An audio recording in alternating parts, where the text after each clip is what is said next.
So if we want to start at the beginning, we can click over to, I've kind of organized all of my work on a website that anyone can, go and dissect a lot of this. My source files are available there, source codes available there.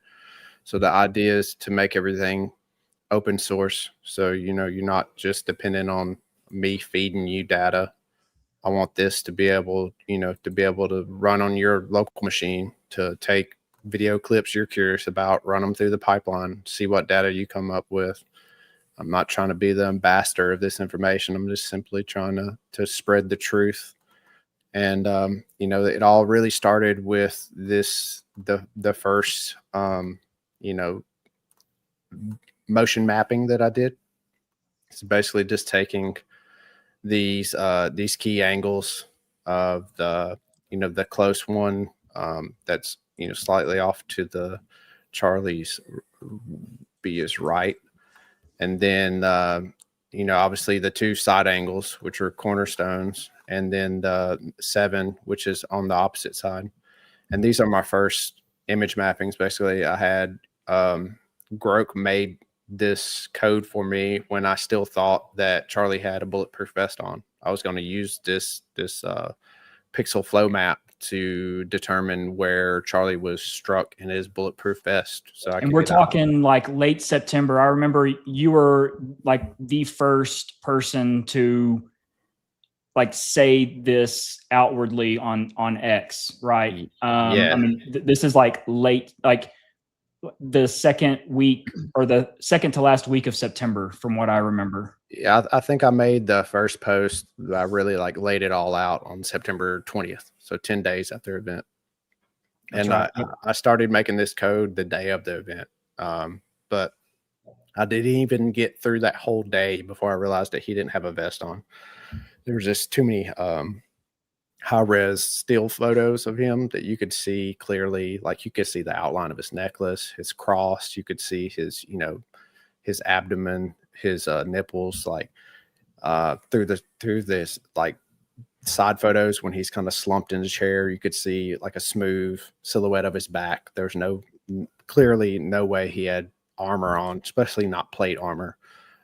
So I kind of had to abandon that, but I ran the pixel flow calculations anyway. And, what struck me was just the epicenter of it all, right? Which, I just couldn't get over that, just the fact that there was so much movement just in the area of his lower chest. And I couldn't make sense. Did you spot this immediately, Jon? Like when you saw it for the first time, like, was it fairly immediate where the math ain't mathin' type of? Yeah, absolutely. I just knew there was no way that a rifle impact to the neck could ever cause his shirt to move like that. It was just the speed and the intensity of the movement was just way more than what it would have been a stretch for me to believe it if he was shot in the chest, that it could cause that much, movement. But the fact that, they were selling us the narrative that he was struck in the neck, there's just no way that I could buy it. And the more data I ran, especially when I added this epicenter detection, which basically this little red circle is showing you the peak movement.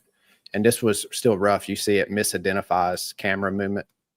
This is where I isolated the camera movement, but it's still, when the frames are moving really fast from the event, it gives you an accurate peak. And you can see it's peaking right there around, boom, center chest, right around the microphone. So I kept getting those peaks around the microphone.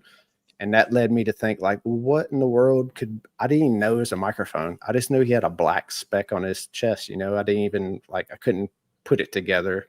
So then that led me down a rabbit hole of identifying what the black rectangle was. And I misidentified the mic first. I thought it was a DJI mic because they have a square rectangular clasp also.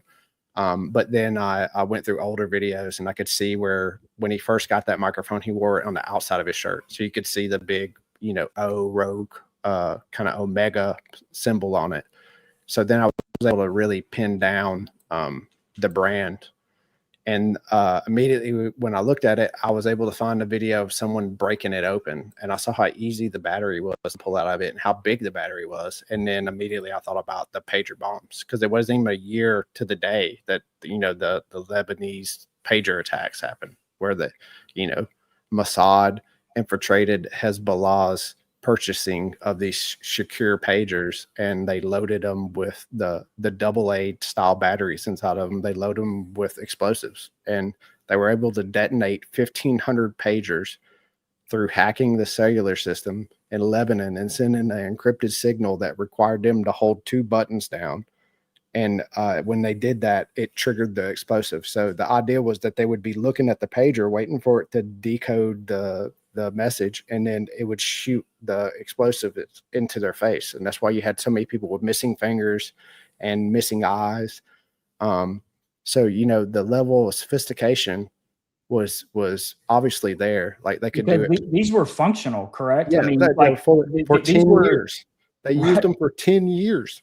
You know, the fact, when I learned that not only did they infiltrate Hezbollah, that was highly suspect that these were loaded, they ran them through bomb sniffing dogs. They ran them through airport equipment. They had experts look at them.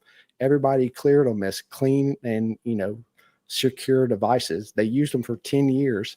And then all of a sudden, one day they just blow up. So it's like, if they can do that to Hezbollah, like Charlie Kirk's rogue wireless microphone is child's play. He doesn't even have it most of the time. It's his AV team, and then he flies all over the place. Like, there's so many opportunities for someone to doctor these devices that Charlie didn't stand a chance. Like, he was at the mercy of the people around him.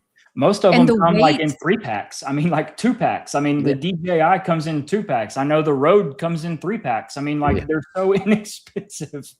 Right. And the weight of the microphone wouldn't have been something that would have felt any different to him, right? No, it would have been undetectable. The whole microphone and the magnetic clasp together is like 30 grams. So, you know, an extra 2 grams of explosives would be undetectable. You wouldn't be able to tell the difference. Let me ask a question right here, because I've heard this get injected often, that people online, especially people that critique us and our work and our theories, they're comparing the Hezbollah pager and the visible security cam footage that was released, like from, there's a guy, he's like in a produce section at a grocery store. Yep. And they're comparing that to this here, or they're comparing it to, say, someone or a team that's SF trying to breach a door in or behind enemy lines. Walk us through the differences and why we're talking about apples and oranges. Yeah. So like a door breach is like, on a small door breach is like 10 to 15 grams of explosives. Most of the door breaches that they use is almost an ounce, so 30 grams. So we're talking about 15 times more explosives in that device. And the Lebanese attack they were hidden in AA batteries. So, you know, a battery is just layers of cells in a battery, and they basically removed one of those layers and put explosives in it. So, you know, it wasn't like a very precision device. It was pretty crude in its nature, because they had the highest level of scrutiny and to pass through the Hezbollah, because they were already very suspicious that their pagers were going to have like listening devices or tracking devices on it. So they had to, you know, take the path of hiding it as well as possible and sacrifice efficiency, where they wouldn't have any of those issues with Charlie's device. And Charlie's device was 10 years later. Like, think about how many advancements they made in the modified, you know, electronics realm of, you know, discrete explosives in 10 years. It leaps and bounds, especially when we have AI now that can do advanced modeling for you. The level of sophistication that we see in Charlie's device was just beyond what the Lebanese device was. I think the walkie-talkies was probably a little closer to what we saw Charlie kind of become victim of. They were a little more precise. We still don't know how they triggered them exactly, and they were a lot more directed. Where they and they used a lithium ion battery, like the lithium ion battery that was in Charlie's device, where the pagers were using like rechargeable AA tile batteries. So they were just a lot cruder, dirtier, not as accurate. And you can see that by the injuries as far as how many walkie-talkies were exploded to fatalities. They were far more effective at killing the victims than the pagers were. The pagers basically maimed and took the eyes out of the victims. So they just weren't as effective, and it's largely because they were hiding them in AA battery style explosives. So we're talking a 360-degree, like what I would vision if I were to be hovering in the air as a firecracker, I forget the artillery shell, as it goes off. I mean, it's exploding out in a multi-axis style. That's what we basically saw with the Hezbollah pagers. And yeah, the pagers were like the end caps of the batteries were the directional, but they were bi-directional. They went in two different directions. So it wasn't. That's why so many people lost their fingers. So it was not as clean as the walkie-talkies were directed at their chest. So they actually like blew holes through the casing and directly, because people wear walkie-talkies on their chest, right? So it was a lot more close of an analog to what we experienced with Charlie, because they knew for sure, the microphone's going to be worn on your chest. The mic end of it is going to be faced towards your mouth. So it's like, the orientation that you're going to have. So you can get a lot more precise in how you direct the explosive. And it's on his vitals. So it's almost guaranteed that as long as that thing is detonated with him wearing it, it was going to be, fatal.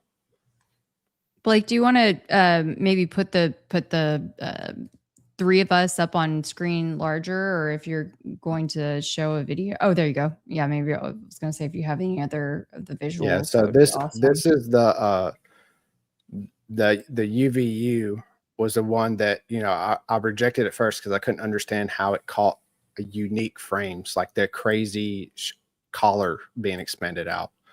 But, as I researched more about these type of explosives, and, you can see by the heat map here, just, directly, you can see the back of his shoulder and the front of his collar. Basically, the expanding gas coming out of this device was looking for any way to escape it could. The shirt's a breathable material, like gas passes through it pretty well, but the gas is traveling so fast that it wants to take the path of least resistance. So it's going to travel out the back of the collar. It's going to travel out the front of the collar. It's going to travel down the sleeve. And we see extremely fast movements from all those areas. But what really, caught my attention was the movements of the microphone clasp. So, it gives us, that clasp gives us a general trajectory of the device that was underneath it. And you can see from the microphone clasp how it raises up at first, and then, it takes like a trajectory across his chest.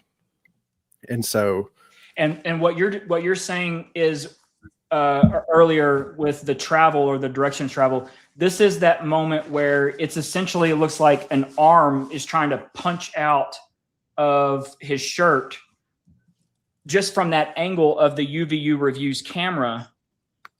And it's moving laterally from clavicle, essentially to clavicle, but you're getting something that looks like it's punching out of the shirt. Yeah, and in all directions. The Mark's video, another video I rejected at first. I called it the humpback fake, and I just couldn't understand how a 30 frame per second video captures this giant stretching collar, but a video that's taken on the same side in 60 frame per second doesn't capture it. I just couldn't wrap my mind around it. But you look at high order explosives, they have a speed at which they expand that's beyond any. That's why they're high order explosives. So, that's why they create so much damage, and they're able to breach doors and punch through armor. It's because they move at such speeds that it makes things that are normally pretty strong, it just obliterates them. It turns them to liquid, basically. Let me ask you something real quick, John, on this frame FPS. So we've got 30 frames, 60 frames. There might be a 120, but for the most part, we got 30 and 60 that recorded this event. Okay. And essentially it's 30 frames that the shutter is opening and shutting, correct? 30 times? 33 milliseconds. 33 milliseconds. Yep. And then for 60? 16 milliseconds. Okay. So how much data is actually, like in some of these super high frame rate cameras that do super slow motion, like we're talking, it is possible for an event to be, if someone starts recording and they're catching that 33 and then someone else hits record, they could be on a different stagger recording the same event, but staggered differently. And the 30 frame pick up something that the 60 frame didn't. Is that fair? It's called shutter speed. So it's just like when you take pictures with the camera. If you're trying to take a picture of something that's moving really fast, you have to have a quick shutter speed. So cameras use a basic ratio that the more the frames per second, there's a certain number of the speed of the shutter speed has to move in a direct ratio. So the quicker the frames per second, the faster the shutter speed. And I don't know if anyone's ever recorded like super slow-mo on their camera. Everything gets really dark, right? It can only capture things that are really bright. And it's because the shutter speed is so fast. It has to increase the shutter speed to be able to do higher frames per second. So, you're sacrificing the amount of light that can get into that sensor in a certain amount of time because the shutter is only open a certain period of time. So every camera, even if everyone hit record at the same time, there's going to be millisecond differences in between the shutter speed of every camera. And this event was something so fast with things happening that now it might have been a little chaotic in September and October, right? Trying to basically digest all of this information. But now, I mean, it's like, I think we see it perfectly clear for what it is. That we were dealing with things that happened within the 5 millisecond range when we're using, cameras that are capturing 33 millisecond frames. So, it opened up the possibilities that every single camera could capture a unique frame and it be absolutely authentic just through the differences of the shutter speed.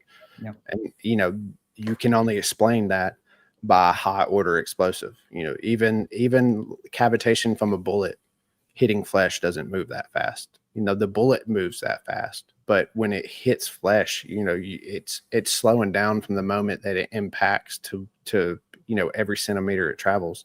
And the flesh only responds in a certain amount of speed. But when you have high order explosives that are basically expanding gas at Mach 7, it can defy physics on how things move. And that's, basically what we saw. And I would have never assumed that a shirt collar could stretch out to that amount.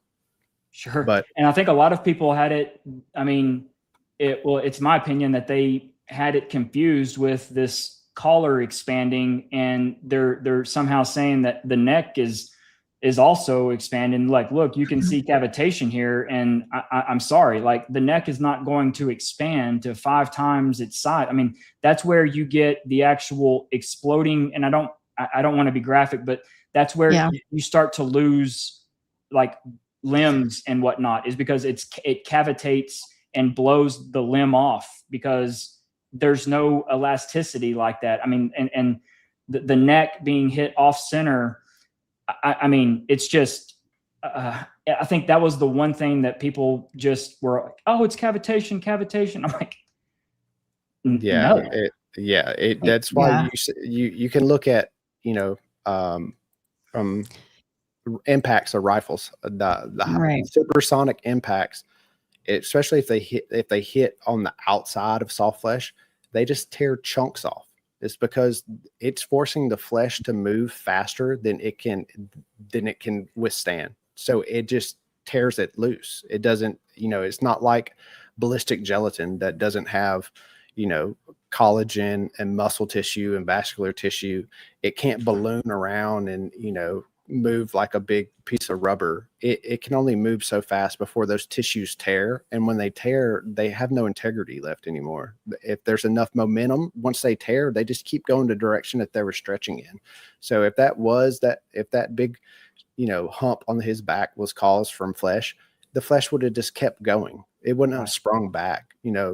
Charlie wasn't, made of rubber or steel. Like if his flesh moved that much, it wouldn't have returned. It would have been splattered on the background behind him. And that was what was so hard to see some of these different tests. And look, I'm not going to sit here and knock someone, too hard for actually getting out and testing something. But when you're using the gel ballistics to actually expand to a diameter that is just beyond human form, to then trigger the necklace breaking, I mean, that's not even remotely, first off, that's not reality, because the neck is not going to expand like that to force this. What was the length of the chain? Have you approximated? 27 inches, somewhere. Okay, it's not going to expand 27 to get that necklace popping off at the onset, right? Right.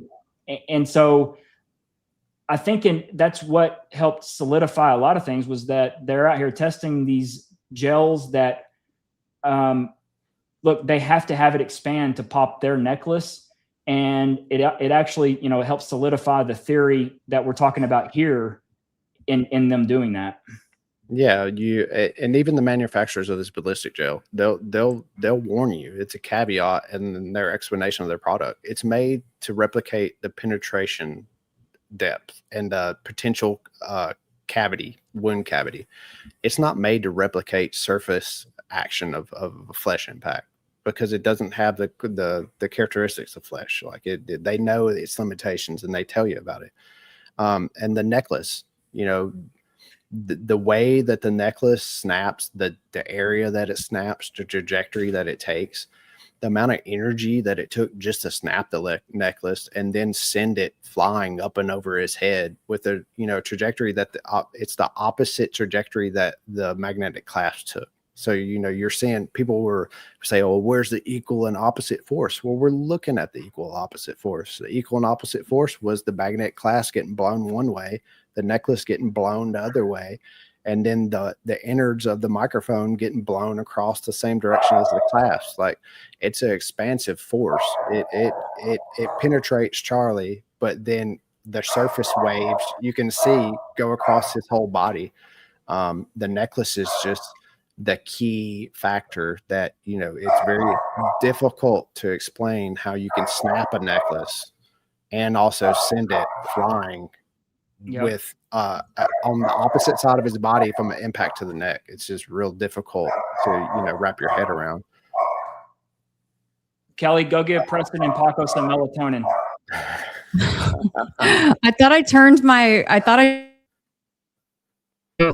I know, right? All right, sorry. We're gonna give Preston and Paco a moment to calm down for the person walking out, probably out in the front of the house. No, I completely agree with the equal and opposite, and the necklace. I mean, it's just, God, that was the most bizarre thing, because I think it's what we all saw early on that just was like, holy cow. I mean, this is not normal. Yeah, and I misidentified the necklace at first too. I didn't. What did you think? I thought it was the like a lavalier mic that he had connected to the Rode mic. Yeah. Okay. Like wire. Yeah, like a wire mic. Yeah, or earpiece is what I originally thought. But then again, the same thing with the bulletproof vest. I started looking at the pictures of him getting ready for the event, the pictures of him sitting down, and there was just there was no earpiece to be found. So, you know, I had to kind of give up that that theory real quick. And then when I realized that it was indeed the necklace, you know, that left me with what was the necklace made out of? We know is a silver material.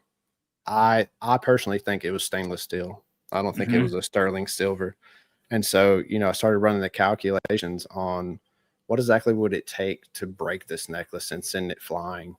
And, you know, the more I looked at that, the energy just couldn't match up. The amount of energy that it took and the speed that necklace, we see it go from a rest on his chest to halfway over his head in a single frame of the 60 frames per second. That's 16 milliseconds. Like a rifle. Let me stop you right quick, Jon, because I want to really hit this point home for everyone watching. Explain, and I know we talked about this before getting on. So Keli and we're sitting in kindergarten class. We're kindergartners. Walk us through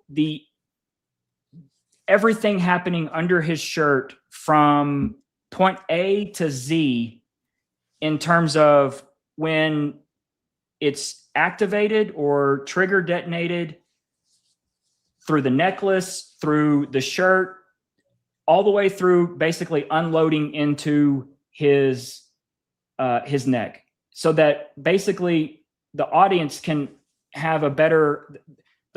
see this in their mind as we continue forward talking about it. Do you mind doing that? Yeah, not a problem.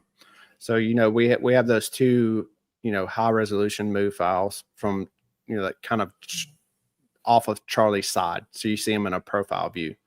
And so you see a clean silhouette of the back of his neck and the front of his chest. And so, you know, the 60 frame per second video, you see his shirt at a complete rest. And then in a single frame, we go from a complete rest to gas puffing out of the front of the shirt, and then this blur on the back. So, you know, this was fast enough that a 60 frame per second video couldn't capture a clean frame of it. It was a blur, right? You still see the stuff in between it. It's like a ghost frame. And then at that same exact frame, we see the gas escaping out the front of the collar. And then we have the 30 frame per second video, which is shot just to the right of the 60 frame per second. And it shows this extreme stretch, you know, collar deformation, but no gas coming out of the front. So basically what we're seeing here is the 60 frame per second is capturing the moments before this extreme collar. This was on the way out to the frame that the 30 frame per second video caught. And so, you know, that's within frames of two, you know, we're looking at, you know, sub 10 millisecond action. And then that right after this, the frames that precede this, we see the necklace that was once on his chest now flying up and over his head. And we don't see it travel from his chest to, you know, up over his neck. It goes from on his chest to halfway across his face, and it's immediately snapped. So, and both of these different angles, the necklace is kind of like it's caught halfway in air because it's kind of bent back at a 90 degree, right? Like it's like what I would vision. Okay, have you ever pulled someone out of the mud or snow and the rope snap? Yes. Yep. And the is tension it kind of breaks like up. the tension? Yeah. Is that accurate? Where like what we're seeing here, where it's like, you know, and it's bending. The necklace is bent, and I think it's because it just literally the tension just broke, right? Yeah. It went from basically having the weight of the pendant on it, and as soon as it snaps, it's just a loose end. And so, you know, you see that slack as it crosses his face. You can see it in these maps that have the motion taken out of it. You can really see it in this video here. You see the slack as it goes over his ear. It looks like it. That's why I'm mistaken it as an earpiece, because it almost like takes the shape of his ear. You see along his line there? Holy cow. Yeah. Oh, Boom. wow. Look at that. You know, it just There was just nothing there, and it wasn't at the clasp. This necklace broke right underneath the wireless microphone. And so, again, the amount of energy that it takes to snap a stainless steel, which most is speculation, but most likely it's a stainless steel or sterling silver necklace cleanly, and then have enough energy left over to send it just flying over his head. It's beyond explanation on how a rifle impact to the opposite side of his neck could ever cause that. And then the trajectory doesn't match at all. And the other very telling thing here is look at his sleeve. Watch his sleeve here. Look at that movement. Boom. You see that red zone there?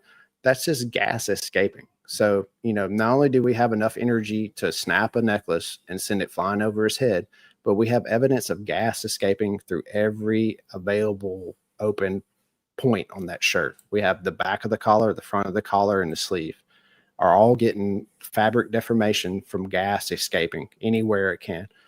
But not really down though. Not really downward though, Jon, right? Well, like not really through his belly. Path of least resistance stuff. So why would it go down when it down is twice as far as up? The collar of the shirt is hanging open. So, as soon as the gas starts to travel and it opens the collar of the shirt up, then it's even less of a path of resistance. The reason we see the sleeve react because it's the hole in the armpit. The way his arms extended forward, that gas is expanding across the surface of his chest. It's traveling across the back of his neck, hitting the back of the collar, opposite side of his shirt, and then it's traveling across his chest, and it's going to hit his arm that's extended out, and the shirt sleeve opening for the sleeve is the next closest opening. So that's why we see that dramatic movement right there on the back of the shirt sleeve. I've got the DJI go-to. It's time for some demos. Okay, so we've got it. We've got it right here, and the trigger's initiated. And what you're saying is the necklace is right next to it. Yep. Okay, and as it takes off, or as it is dumping out the energy in this direction, it snaps the necklace because the necklace is right here beside it. The case breaks open. So within the frames that we're not seeing, because it's such a fast action, the case busts open, and the gas that's escaping, because the explosive was in the sealed case, right? And as soon as that explosive goes off, the case gets annihilated. The easiest, just like the gas is looking for the path of least resistance out of the shirt. At first, it's finding the path of least resistance out of the case, and the least resistance is opening the face of the case up because it's the largest surface, so it has the highest amount of pressure put on it. So it breaks open first. It shatters the glass face of that case. It opens up like a book opening up, and then it ejects the circuit board and the microphone out of it at the same time that the necklace gets snapped. So that's why we see the necklace go this way and the collar go this way. So we're seeing the ejection of that gas out of the case is what forces the necklace up, forces the components inside the microphone across, and also the excess gas out of the sleeve. So we're seeing expansion in all directions. And it had to have been put on in a very particular way, right? So Philip has the magnet in one hand. He's over there waiting as Charlie's throwing his hats. Charlie walks by the AV table. Philip is right there. We see Philip go inside. So basically, as long as it gets put inside the shirt magnet clasp, it's the correct direction. If Philip would have done it outside by accident, we've now got it flipped, right? Yeah, it would have been like that Lebanese pager attack that you see in the grocery store, because that was designed to detonate when someone was looking at the encrypted message. Well, that guy didn't check his message, and so it was just in his bag, and so the face of that was faced out, and you see it eject out, and that wasn't even a shaped charge. So, imagine that times 10. If that microphone was just placed on the outside of his shirt, it would have just sent a jet out. Like it would have caused damage to Charlie, and he would have been definitely hurt, possibly killed. but we wouldn't have seen the dramatic effect. We wouldn't have seen the necklace snap. We would have seen the case explode and things eject out of it, but we wouldn't have seen the damage that we saw. So it was. You think it would have looked like he was shot in the microphone? That would have been, more plausible. Wow. Than when it's underneath his shirt, right? Right. Yeah. Because when it's underneath his shirt, we see the effect of the gas, and you can't explain the expanding gas even by him being shot in the microphone. Because if he was shot in the microphone, it would just destroy the microphone. It's a linear force, right? We wouldn't see the crazy, millisecond expansion that we saw. But you think he would have drawn blood? Well, yeah, he got shot. If he was struck with a rifle, let's say it wasn't shot. It was outside. If it just takes off in a like, he's still gonna have projectiles potentially striking him. He'll get struck. It's way less calculated. Yeah, he would get hit by shrapnel. Here, I have the mic. Yeah, the shrapnel alone would be fast enough to cause small abrasions, right? We wouldn't see the battery striking his neck was a freak thing. I don't think anybody would have anticipated that. Whoever, hatched this plan to put the shape charge on Charlie's chest obviously didn't plan for that. So you do believe that the neck wound was actually miscalculated, unintended, and anomalous from their calculations? 100%, absolutely. I agree too. From the simulations that I've run and the actual, ballistics that I've done, matching the speed of that projectile with a rectangle projectile, it's impossible to know where it's going to go. It's just one direction one time, one direction another, straight as an arrow another. So there would be no way for them to accurately predict where it's going to go. I think it was an oversight on their part, and they had to pivot hard from their predicted outcome when they saw that neck wound. Yeah. And I think super evident. I think you see it in the reaction of the people that were obviously, conspiring. It was a level of shock that came only after it was very apparent that he had a neck wound. The rifle shot goes off, it's nothing. They're just sitting there watching like they were waiting for it to happen. It's not until they see the blood coming out of his neck that you see him like, oh no, like not as planned. And the way they they throw Charlie to the ground as if to not allow us to see any more of it, right? Like, oh no, they don't need to see this. Let's chunk them to the ground like a bag of potatoes. And then they drag him over haphazardly, like with little, it didn't seem like they cared about his welfare at all. And then they just kind of look at him. He cuts on his meta frame glasses. Like, the reactions didn't match the reality of what we saw. There were security guards that did act absolutely surprised. They sprung into action. You could tell they were shocked from the moment they heard the rifle shot. But there was a few that didn't react to the rifle shot at all. And they certainly weren't afraid of a follow-up shot. And they weren't, looking for anyone to try to point the shot to. And then, you have the AV guy go run behind the concrete and immediately says they killed Charlie. Charlie was killed. And he didn't even get a good look at Charlie. Like, how do you, if Charlie's your friend and he's your employer, like, you hold out all hope that Charlie's okay. You don't hear a rifle shot, turn tail and run and go hide behind a wall and immediately say, they killed Charlie. They killed Charlie. Who is they? And how do you know Charlie's dead?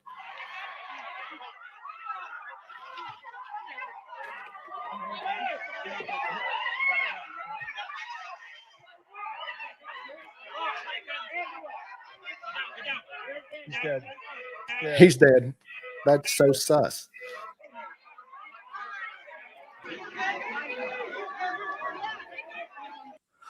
I remember I heard the gunfire, and then I don't know if you've heard this, but I heard that bullet slap him. And so, John, do you hear that anywhere? Do you hear a bullet slap him anywhere, or is he just freestyling? I hear a bullet slap. I hear a bullet slap a block of ballistic gel in the van that's behind him. Every camera that recorded the event, and it's just not something that you can deny. It's when you have that many independent videos, 2 of them with perfect metadata that capture a frequency that sharp, timed perfectly. I don't have the frequency of a bullet hitting a neck or a chest. I have the frequency of reverberation of the lungs getting penetrated by a high order explosive. I have that captured in the angles. So if we look at the evidence, it doesn't line up with, the eyewitness statements that we're hearing, and, their actions don't line up with their accounts. It just, the more you really examine the data with what they're saying, it makes it look more and more suspect that either they were complacent in it, or they thought that something was going to happen. They had some foreknowledge. They weren't caught, unawares. They had at least some knowledge that something was going to happen, and they were expecting it to happen, because everyone you can map the shock in everyone. There's a certain amount of delay it takes a human from hearing something to responding, and everyone shows it. But magically, this few handful of people just don't have that reaction. You can't just explain that away, especially when you look at all the circumstances in the organization. Right. It gives the motive, the means. It's the actors are easy to point out just by their reactions. You don't even have to know that they were working for Charlie and could have been in on it. You could point them out in the crowd by how they reacted. A lot of the crowd, they had to almost, and you can see their reaction, their genuine reaction. The people that were truly, genuinely surprised is like they almost had to revalidate, like their ears heard it, but they almost had to like look to see the blood for everything, because the gunshot alone was or whatever was the sound was not enough, right? Yeah. Or at least that's what I mean. Just watching, you can hone in on certain people, or a lot of people actually. I mean, even on Cubs video, you can just look across and see that they needed that visual validation, because it wasn't overly selling, right? Like it was just, I don't know. It's a bizarre thing to look at as far as like just reactions between people. I want to circle back to the audio after the fact. One thing I would like to do right here is, you're familiar with the squib theory, okay? Yeah. Can you walk everyone through with the videos that we just looked at when you've breaking it down here, okay? Or broken it down, if I can get my grammar correct. How a squib, just the math ain't mathin'. Well, it's the buildup. So the speed of the acceleration, and then the just looking at the video data alone. You look at the video data on it. We have movements that are like sub 10 millisecond. Just in the nature of a squib, like it's made for a visual representation of an impact, which means that if it moves too fast, you're losing all that data anyway. So, and when we say a squib, we're talking about what exactly? It's basically a pressurized container that first releases gas, and then shortly thereafter it'll release some liquid that's made to kind of it's made to simulate blood spatter. This is for Hollywood, right? Right, for movies. And again, Hollywood, when they're recording movies, they're not recording movies in 30 frames per second or 60 frames per second. Like if it's a film, they're recording, in 16 frames per second. So to have a device that's made to move, in these sub 10 millisecond speeds, it would defeat the whole purpose. It would just be a big blur. So just in their design alone, they're limited in how fast they can create an effect, just because if they moved any faster, they would be useless. They may replicate a wound more accurately, but they wouldn't be able to be captured by film. You wouldn't be able to see it. And exactly, given everything, let's just stick with the squib packet. Is that fair? Is that a fair assessment of how you like a packet? Right. So you have to have you have to have a vessel of liquid, you have to have a gas propellant, and then you have to have the prosthetic, which is basically going to hide the simulated wound. until the point that is detonated. So is it hiding? Is it hiding right here? I mean, it has to be, correct? Right. Yeah. They For would this have to to be have true? basically underneath a prosthetic layer, they would need to replicate what we saw. They would need a rectangular wound that's like kind of dressed and then covered up by a prosthetic layer of flesh that hides it, so Charlie can look like he's fine.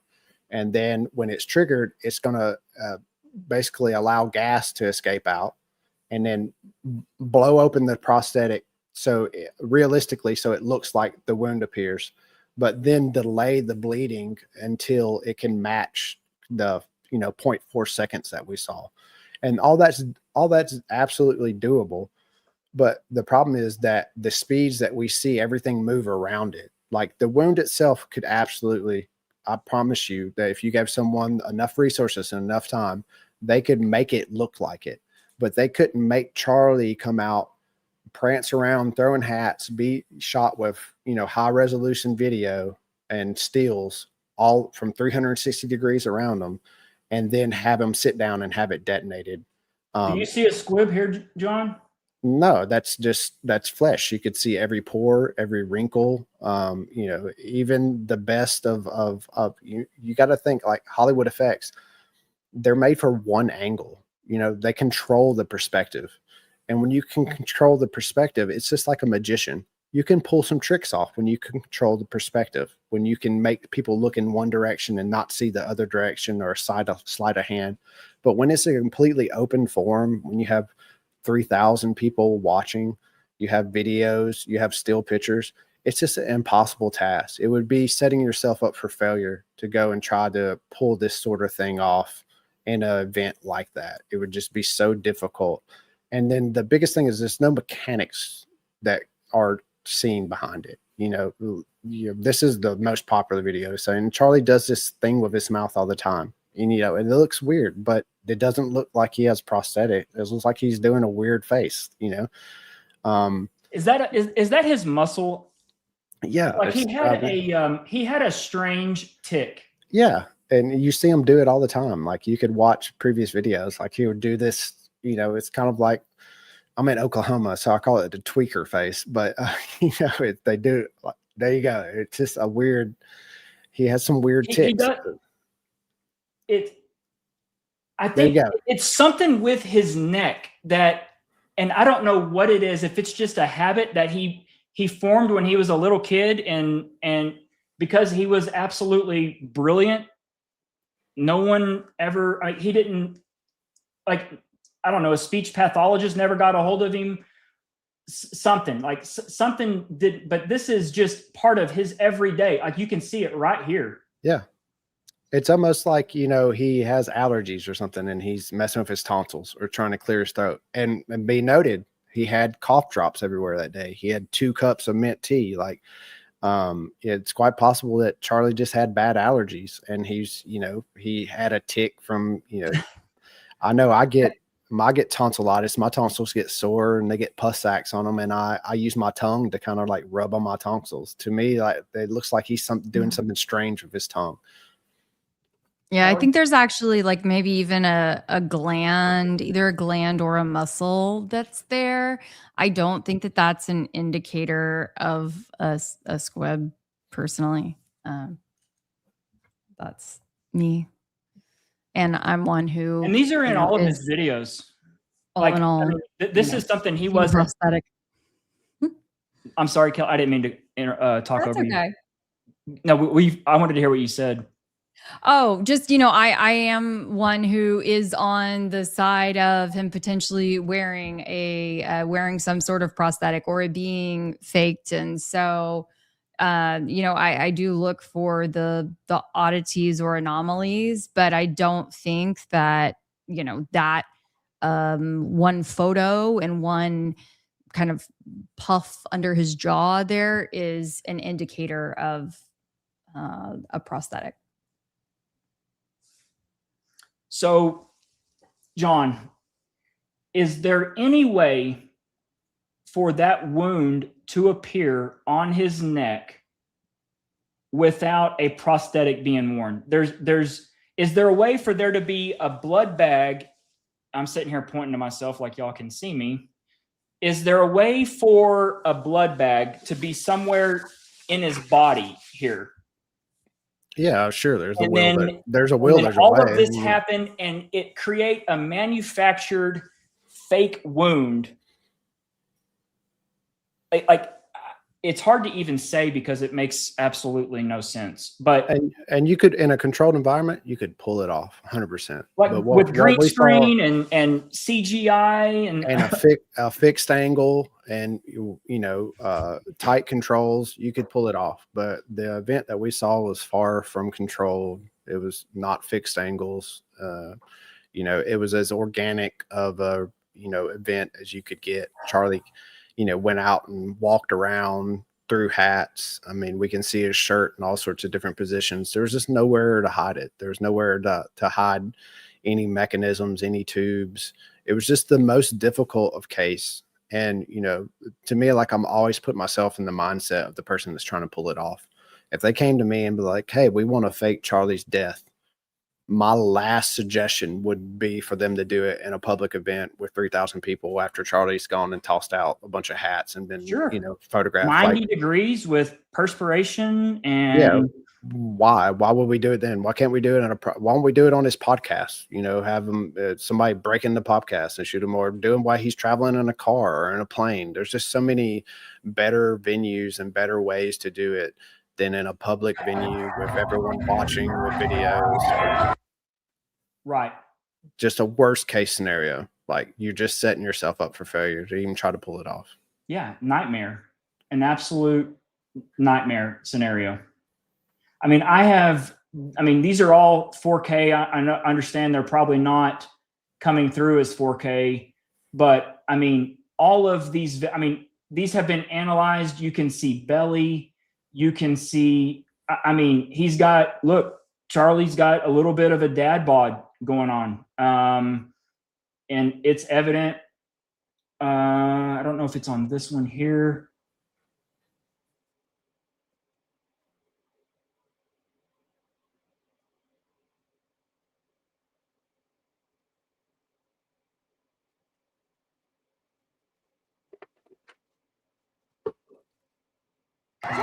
Let's go, baby! Let's go! Let's go!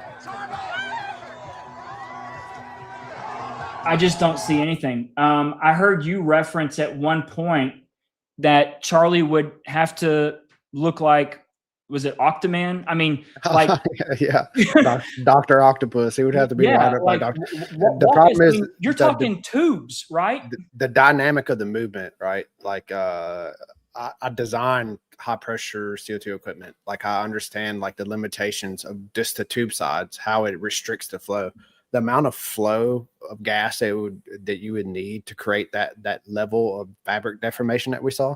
Because it's not like blowing a plastic bag up. You're blowing a shirt that breathes naturally. So the amount of gas that we see to move it is like far beyond your imagination of volumes that it would take to move it, because the gas is traveling through the shirt at the same time. So the speed and the volumes involved would just be so huge. You would need he would look like somebody with emphysema with an oxygen tank rolling around. Like, he would have to have like a half a liter tank of gas, of pressurized liquid, to be able to cause it. And, you don't see any tubes to deliver it, the valves to deliver it, the tank to hold it. It's the level of difficulty is like max level. Like, I would believe that he was an animatronic robot going out there before I would believe that they wired him up with all those tubes to create it like underneath his person. Like, it would be more feasible for me to think that they took one of Elon's robots and dressed him in Charlie skin and took him out there and had the internal gas pressurization system than it would for me to believe that Charlie had the stuff on him, because it's just no evidence of it. Like, not even a single, even if there was a tube or two, it wouldn't be enough. Like, you would need a series of 7 or 8 to be able to create all the movement that we saw. John, did you catch the comment today on the Charlie Kirk show the exchange with Blake Neff and Andrew Colvett? And basically the little plug, or kind of what was being set up for, it's almost like an insinuation. Did you catch any of that on Twitter today? Nah, I try not to watch any of that stuff, to be honest with you. It Yeah. just turned my stomach to see them just like co-op his brand like they have. It's kind of like, it's sad. Yeah, I mean, it's actually shocking. It's disgusting. And what was said, Blake Neff essentially alluded to the fact of, in a very, very obscure way, that Erica said that Charlie wouldn't come back anyways. Well, she did say this. She 1000% did. I can pull it up. She had said it. Yes, she actually said it on the show. And then I believe she'd also said it. I think I actually have 2 examples of her saying it. So it wasn't just a stretch for the record. Okay. Well, right. And look, if you are under the impression or you see that the wheels on the bus have begun to come off, there's a guy named Blake and a guy named Jon, and they're going to be getting together 6 months after this happened. And they're talking on a Tuesday night with each other with 1,700 people watching. There's going to be thousands and thousands more watch this. They're talking about and scrutinizing every little thing that happened on September the 10th. Like you would be saying this as well. And I just want to point out and underscore this fact right here. I now know why this video that was put out by Candace Owens hasn't seen the light of day. It's because it silences 2 crowds.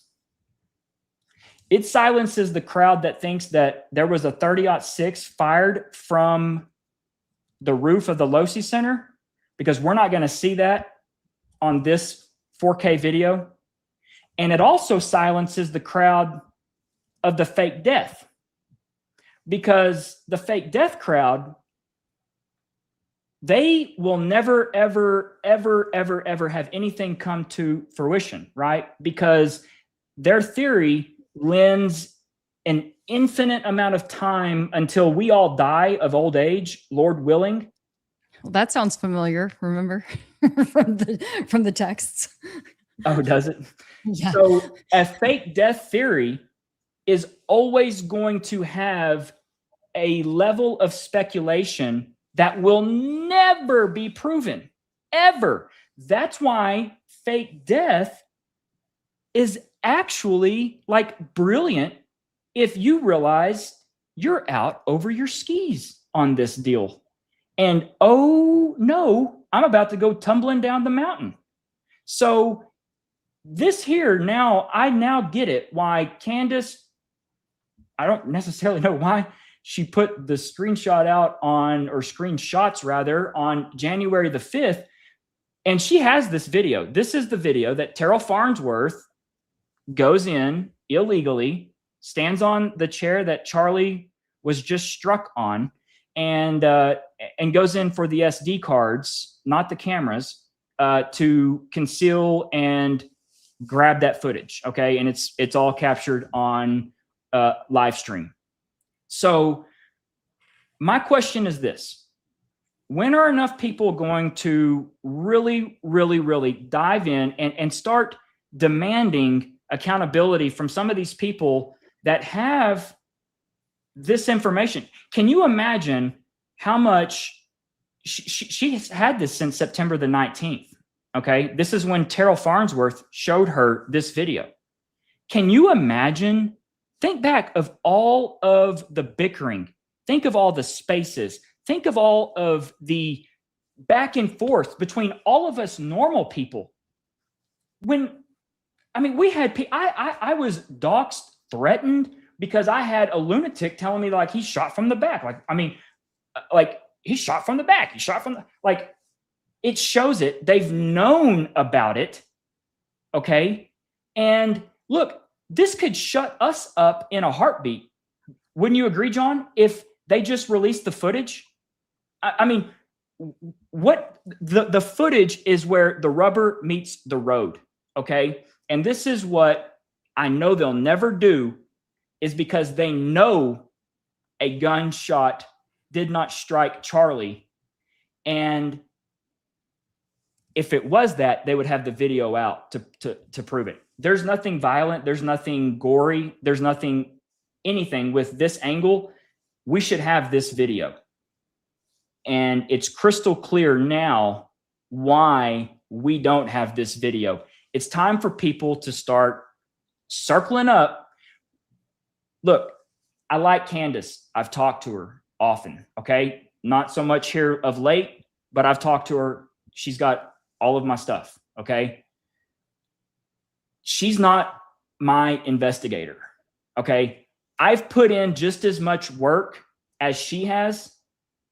I can say probably without a shadow of doubt, Jon, you have too, and Keli, you have as well.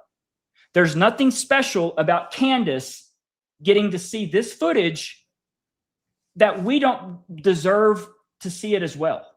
Okay, Candace is not CIA. Okay, that's a play on her name. We deserve this footage to be released.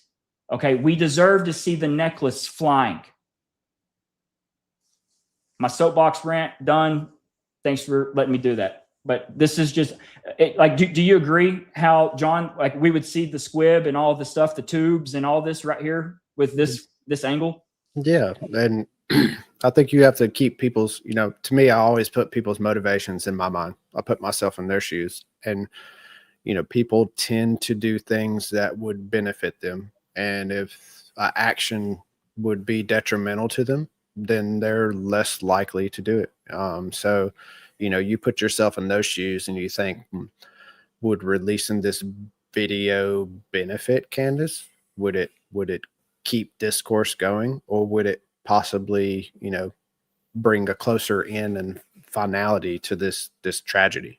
And would an end to this tragedy, closing this case, figuring out the truth, would that benefit Candace, or would that hurt Candace? And I think when you put that in your mind, you can kind of see why maybe she's not as forthcoming with information as she could be. There could be a lot of other factors involved, but if you look just at, it's hard for you to, as a person, when, the inflation makes your dollar worth less and less every day. You don't know how long, even as good of a deal you may have going on, you don't know how long it's going to go, and you don't want to shoot yourself in the foot and, in a good run before it needs to be ended. So, I think everyone has an arc, and, a lot of these people have an idea of how long they want something to go on. And if they have something that could possibly end that arc before they would like to, they'll probably just keep it to themselves. I think that's well said. I really do. Keli, do you have anything? Oh, shoot. Uh-oh. Did she mute herself? I don't know. Keli has. I muted myself. I was trying to pull up video so I could prove my point, but oh, please. No, it's I would love for you to. I mean, I have it was just about the Erica thing of her saying, yeah. So don't worry. We can go into that at a different time, but that's for our part 2.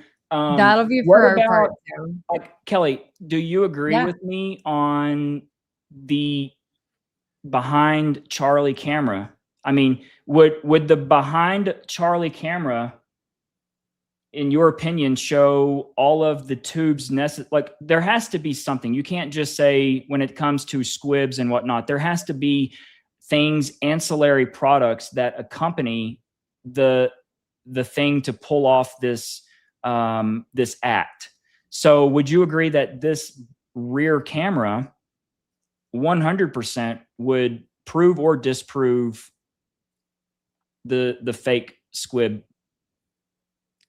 I don't know if it proves or disproves it, but Candace says that she saw it, and if she is a journalist worth, her her value, worth it, then I would think that she probably, if she could take a photo, then she would think to record what she was seeing. And she admitted to it. I mean, she said, Okay. like, Yeah. Candace said, like, I have, like, she used it as, she has possession of the video. So, But I mean, they didn't give her the video, but she viewed it and she obtained it, sort of. right. Okay. Let's pivot now. Are we going audio or are we going? So Jon, basically where you are now, the video analysis, you are steady on it, correct? There's no necessary change in things. You might have honed in, rewritten some code to better the direction, movement, and all of the things we're seeing with the direction and gases and whatnot. But there is something new that you have on the audio. Yeah, basically, after cleaning up the optical flow maps to remove all the noise of the camera movement and everything, I was able to take all this data, extrapolate it into triangulating, the energies involved, the speeds involved, really honing in on the epicenter visually.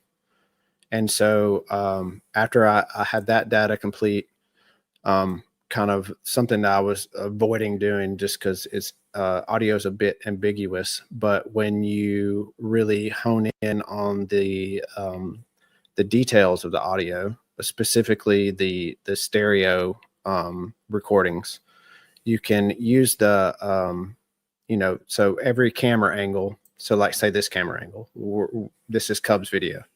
So he has that phone in the upright position, an iPhone 15 Pro. It has a left channel microphone and a right channel microphone. So any audio that comes from the right hand side, well, basically you're talking about right here. Yeah, it's going to be picked up on the right hand side of the video, and any audio that comes directly from the left hand side will be picked up from the left hand side. Audio that comes from the center will be picked up evenly on both sides of the channels, the left and right channels.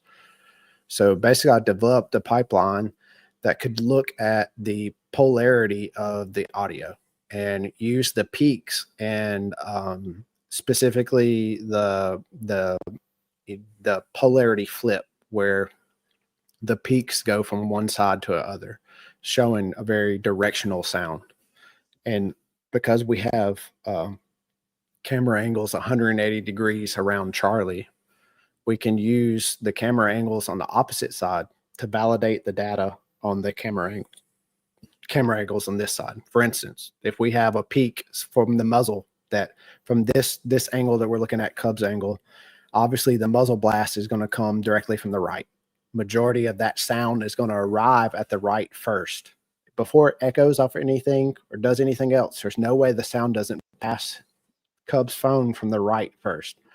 On the opposite side, we have the 7 angle, and it's going to be the opposite. There's no way the muzzle blast passes that phone without passing through the left channel first.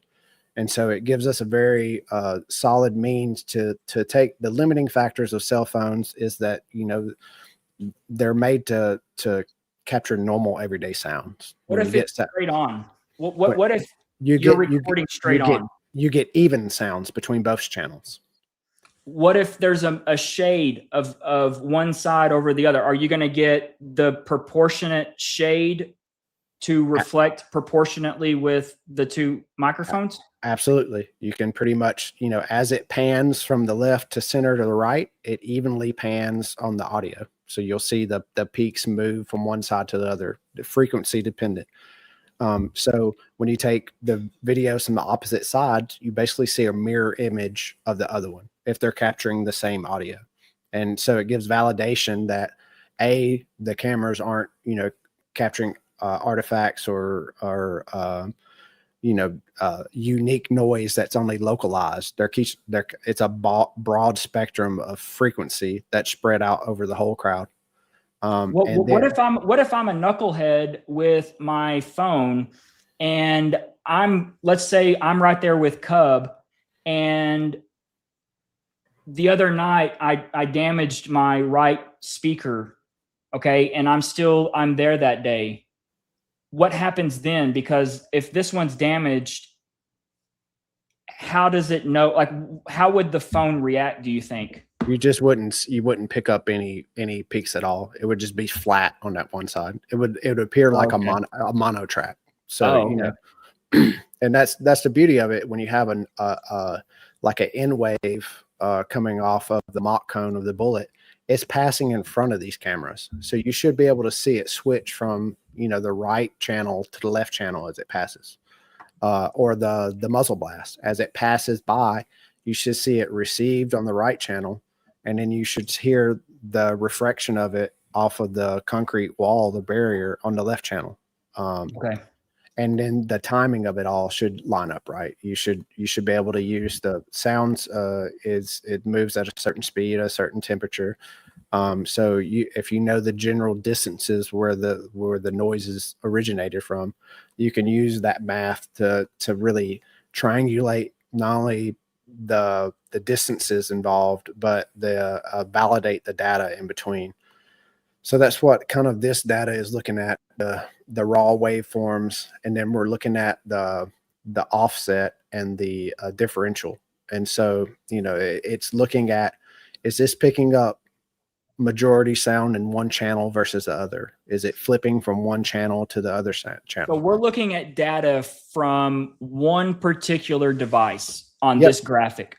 Yep. And so basically I ran this analysis on all the stereo recordings of that day and combined them together to isolate the different frequencies that show, you know, unique characteristics, be it a frequency that's very left channel dominant, very right channel dominant, or a frequency that is centered where you see it in both the channels. And using that data and positioning of the different camera angles, you kind of can build an audio picture of kind of where the frequencies originated and how they pass over the crowd. And so what I determined was the key frequencies that were involved in this event were basically you have the N wave frequency, which is the frequency of the projectile that kind of passes over the whole crowd. And that's pretty. Real quick, I don't know if we hit this. Will you just real articulately lay out exactly what you're thinking is happening in conjunction with the visual underneath the shirt? Okay. How does that overlay with what your hypothesis or theory is with the audio and what happens? So basically, from roughly 140 to 150 yards away, we have a supersonic projectile that travels over the crowd, and that's picked up on all the cameras. Right, we clearly can identify it. The stereo channels match for each side. They flip if you're on one side of the crowd to the other side of the crowd. We have a low frequency event that originates from around the tent. So, it's from the camera angles that are in front of the tent, they're balanced. They flip back and forth between the peaks of the channels. And then the like Cubs and Mark's angles, they have a little bit of channel dependency. Cubs is a little bit on the right because he's almost like to the side, almost behind Charlie a little bit, where Mark's a little bit more in front of him. And you see the slight difference in between them. The cameras in front, they flip back and forth. So what allows you to arrive, or what has allowed you to travel to this conclusion, is because of the heavy dominant speaker side of the direction that you believe the gun was fired. Right. And looking in at correlation with what you're seeing from the audio. Yeah, isolating the frequencies. Each frequency is like a fingerprint. Like you have a scientific method that you can attribute that frequency to a certain energetic event. And so I've isolated the 30 caliber bullet traveling at supersonic speed. I've isolated a high order explosive detonating, a reverberation of inner cavity of a human chest, reverberating a thorax from a deep penetration and the shock waves from it, and the 4940 hertz signal high frequency gas discharge of a ballistic gel block gassing off from the cavitation that of an impact of that 30 caliber bullet, and then also the cavitation thereafter of that collapse of that cavity that's created from that bullet impact. And that's what we're looking at here. Okay. And if you can go on YouTube and you can look at, or even look on my Instagram, I have a video that I posted that shows the cavitation inside a ballistic gel block. So basically the bullet impacts, it travels and it creates this cavitation wound channel that opens up and creates basically a big gas pocket. And then as the ballistic gel collapses, it creates explosions from compression, just like an engine, right? You compress oxygen and it detonates. So you're saying you can see the gas, the compression from the actual, you're saying the gel block being penetrated. I can see the gas. I can see the gas escaping from the original cavitation penetration. And then I can see the detonation in the pattern, the exact pattern that you would expect from the calculations of the amount of cavitation, the volume of gas, and the resistance of the block. And again, we have real world examples. There's probably 30 or 40 high speed recordings with audio on YouTube of this, and I referenced those in this, and then there's empirical math to it too.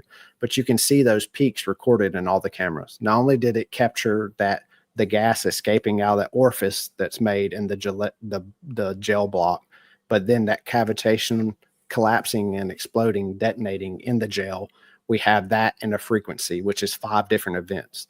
So and real quick, Jon, where's the graphic that shows the left camera, or excuse me, the left microphone dominant recording? How is it denoted? Yeah, I have forensic packages for all this data, so we can see this so audio smart. analysis report here. And I send all this data I send to Tyler Robertson's defense team. I'm sure they're going to do nothing with it. Ooh, that file's not there. I'll have to fix that. But I'll get that fixed later. They're all PDFs available. And then I have the actual pipeline where I ran this analysis myself. You can open the repository. I have the full code. I have all my source files. You can run it yourself on your own computer and come up with the same data I did. So you can see that I'm not manipulating it. It's not something that, that's crafted or created. It's just pure analysis. But basically, this is what I was getting at. So let's pretend that I'm Cub and the microphone or Charlie's where the camera is here, and the alleged shots come in this direction. Okay. Just from right to left. Is that fair? Yep. So you're saying that you can easily see that the right microphone picks up what occurs to the right, which is where the shot originates. Now, here's my question. You're talking about the gases. Those would be occurring over here to the left because the van is now on the left-hand side. Is the iPhone capable enough to illustrate that switching of the microphones? I don't even know what the time would be. You would be able to say 440 hertz. So we're looking at 10 milliseconds, something around there. Is it capable of picking up that sort of? Yeah, that's what I detected. So you can see the time delay in it. So it's, and you can see it switch. Yeah, you can see the channel dominant switch, and then that frequency is only picked up. And Cub was the closest to the van. That 4940 hertz frequency is the frequency of the ballistic gel. It's only picked up in his left channel. It's only picked up in Mark's left channel. And as you go across the crowd, the triangulation is perfect. It's the tightest triangulation I have of any frequency of the whole event. It's within 3 meters of all the cameras. Wow. So, as you get further away from the van, the frequency is less dominant, and you see the channels switch as the position moves. The people in the center pick it up on both their channels. The people on the far left side of Charlie, they pick it up on their right channel. So, that frequency is the most nailed. I wouldn't, the van wasn't even on my radar. I literally discounted it. I tried to only pay attention to the things that happened to Charlie, the energy in the shirt. But when I ran the analysis on that specific frequency, and I saw how tight the triangulation was, I couldn't deny it anymore. And what then did you think it was? Originally, let's go before this. What did you think? When I first ran the analysis, my first impression was that it was the gas escaping from the collar of the shirt, because I did the first thing I did was sync it with the frames. So Cubs is the fastest frame rate that we have. So I synced it to Cubs video, and it started immediately when we see the gas coming out of the front of the collar. So I was like, I found the source of the gas. I jumped to conclusion. I ran the analysis of it. The lithium ion battery breaching from a runaway kind of battery failure, which would be from a shaped charge exploding next to it, right, would cause it to fail. I ran the calculations, and if it had a breach in it that was 4 to 5 millimeters wide, it could create that frequency. But the problem was that it could create that frequency, but it couldn't create it cleanly and for as long as we heard it for. And that was before I ran the stereo analysis on it. And so I just saw it sync with Cubs video. I knew that isolated frequency. I knew it was the loudest in his recording, and he was kind of the closest to that side of Charlie.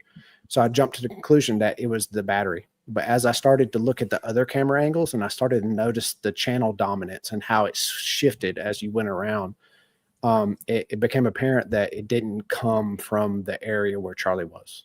So does this theory interfere with anything that you've described prior with the gas leaking out? Now that you've identified that you think the gas is related to the gel, does this interfere with anything on the hypothesis of the gas from underneath his shirt? No, because the other problem was that it was lasting longer. The frequency was lasting longer than the speed of the movement of the shirt.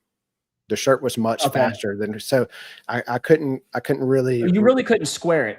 I couldn't square it out. Right. Exactly. It was lasting, the frequency was lasting longer than what the battery should have been able to make. And it was also lasting longer than what we were seeing visual evidence of the shirt movement. And when we're talking about explosions and things, I mean, you can easily write it off for the fact that, this is just it's part of ranching. This is part of playing with explosives.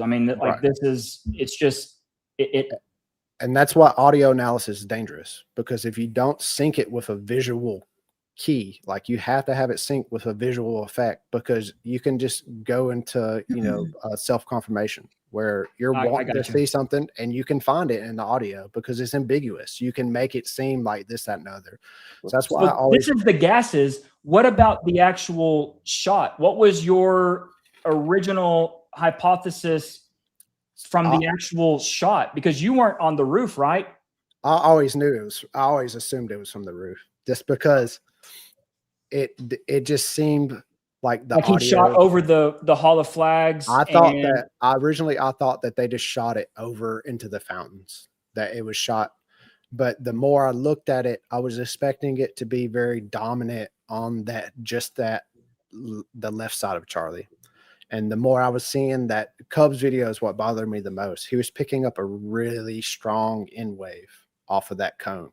And he's right there. He's right there, and he was so close to it. And if they were shooting it just over the breezeway, right, that they had taped off, then he wouldn't capture it as strong as the people that were closer to it. So, the stereo dominance wasn't lining up with my thesis that they just shot it over the top of Charlie.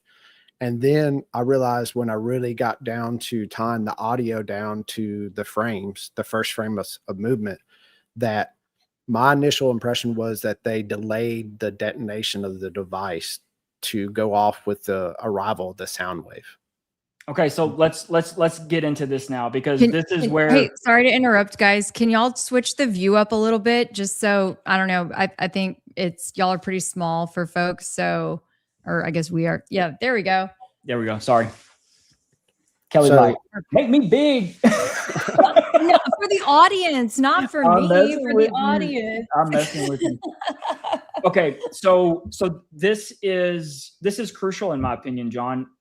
Walk me through the timing of this happening, because the slightest deviation, early, late, the slightest, they're cooked. Yeah, I knew the timing was going to be like the most important thing. So immediately, like in my mind, like you have a device that has the charge on it. The lowest latency detonation you could have is have the device itself trigger the detonation. So hang on just a second. Have the device itself trigger the detonation. That Rode microphone, it has an ARM processor in it, and it has millisecond timing to sync it up with the video that you're recording. That's what makes it the Pro model versus the Go model. It has a special chipset in it with really precise timing. So in my mind, they were going to use that ARM processor in there and the microphone to pick up the end wave and delay the detonation to perfect timing for when the muzzle blast arrived. But when I started running synced frames with the audio, the detonation was before the muzzle blast. And when you look at the videos, you can see it. It doesn't make sense because you hear the crack that you think is the muzzle blast, and then the shirt's already moving and everything. By the time by the time the muzzle blast gets there, like the shirt movement's almost over. Absolutely. So it's like it didn't square up like you said before. So then I was left with, well, obviously the N wave could have been the detonating, trigger, but why would they choose the N wave, the mop cone, over the louder muzzle blast? And that's when I looked at the videos of the Lebanese pager attacks, and then where people did audio or did test with high order explosives, kind of like loading them in pagers and showing the damage that they could do. I took all those videos and I ran analysis on it, and I realized that the frequencies that the PETN give off are right in the range of the frequencies that the mop cone give off. So if you're trying to obscure the sound of the detonating microphone device, the better candidate to do that is the candidate that has a similar frequency as it. And that's the mop cone off the projectile, not the muzzle blast off of the rifle. So what you're describing is that and like I said, this is the DJI Go-to. This is not what he had, but I don't have what I have it at home. I got it. You're saying you've got it. You're saying the projectile, the cartridge, the fired bullet whizzing by, picking up on the microphone is what triggers the detonation. That's what I was thinking, but because they had to use that sound to hide the sound of the explosive, it's a little bit too tight on timing. Because even this device, even as fast as it is, there's a delay between it processing the sound, sending the signal, and the detonation actually going off. Because his shirt's moving early. So it has to, the trigger is a mystery to me now. So, I can't really identify what it would, it has to be. I'll help you out, Jon. It has to be something else. Either has to be the shooter himself triggering it when he pulls the trigger to get the proper delay time. It can't even be the impact to ballistic gel, because the impact to ballistic gel would be after the fact, right? The supersonic wave has already passed by and impacted the gel. So it has to be something else. And, I don't have the data to support what that is. So, I have to yield to what the data tells me. And my original analysis on, the N wave being the detonating signal for the microphone, it's just too tight. It's possible, but I wouldn't personally risk it if I was doing the event myself. I would want something that had a little bit of a latency in between the actual N wave passing by that I'm depending on hiding and obstructing the sound of the detonation, and the actual trigger for it. What about any other anomalous occurrences that you've identified with the audio that day? Is there anything that just stands out crazy to you with the audio?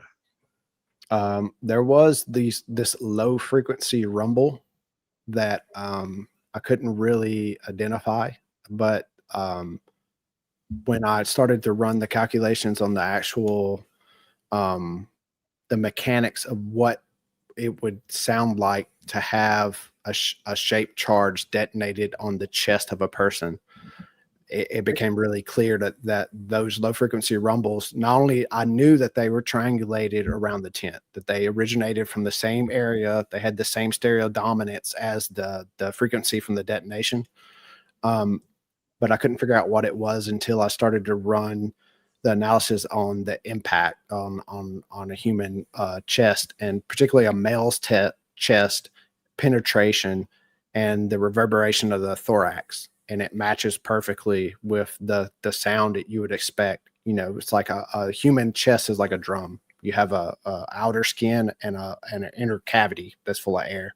So when that jet blast from that cone of the shaped charge penetrates Charlie's chest, it hits an open cavity and basically expands and creates like a shock wave. Okay. And that shock wave creates like inside of a drum, like a bass drum on a drum set. It creates a certain frequency, and that's the exact frequency that we hear timed in the exact time after the detonation that you would expect it. So can I play this? And I'd like to get your thoughts on because this was a common thing that it was fleeting. It would pop in, it would pop out. The sound that was emanating from the speakers. I'll play it. So just wanted to, a few weeks ago. I'm gonna bring it off for sure. What's that? Is that good? You want me to continue? All right. All right, great. All right. A few weeks ago, there was a transgender mass shooter. And ever since then, about 3 weeks later, the Trump DOJ said that we should start talking about revoking gun rights for transgender Americans.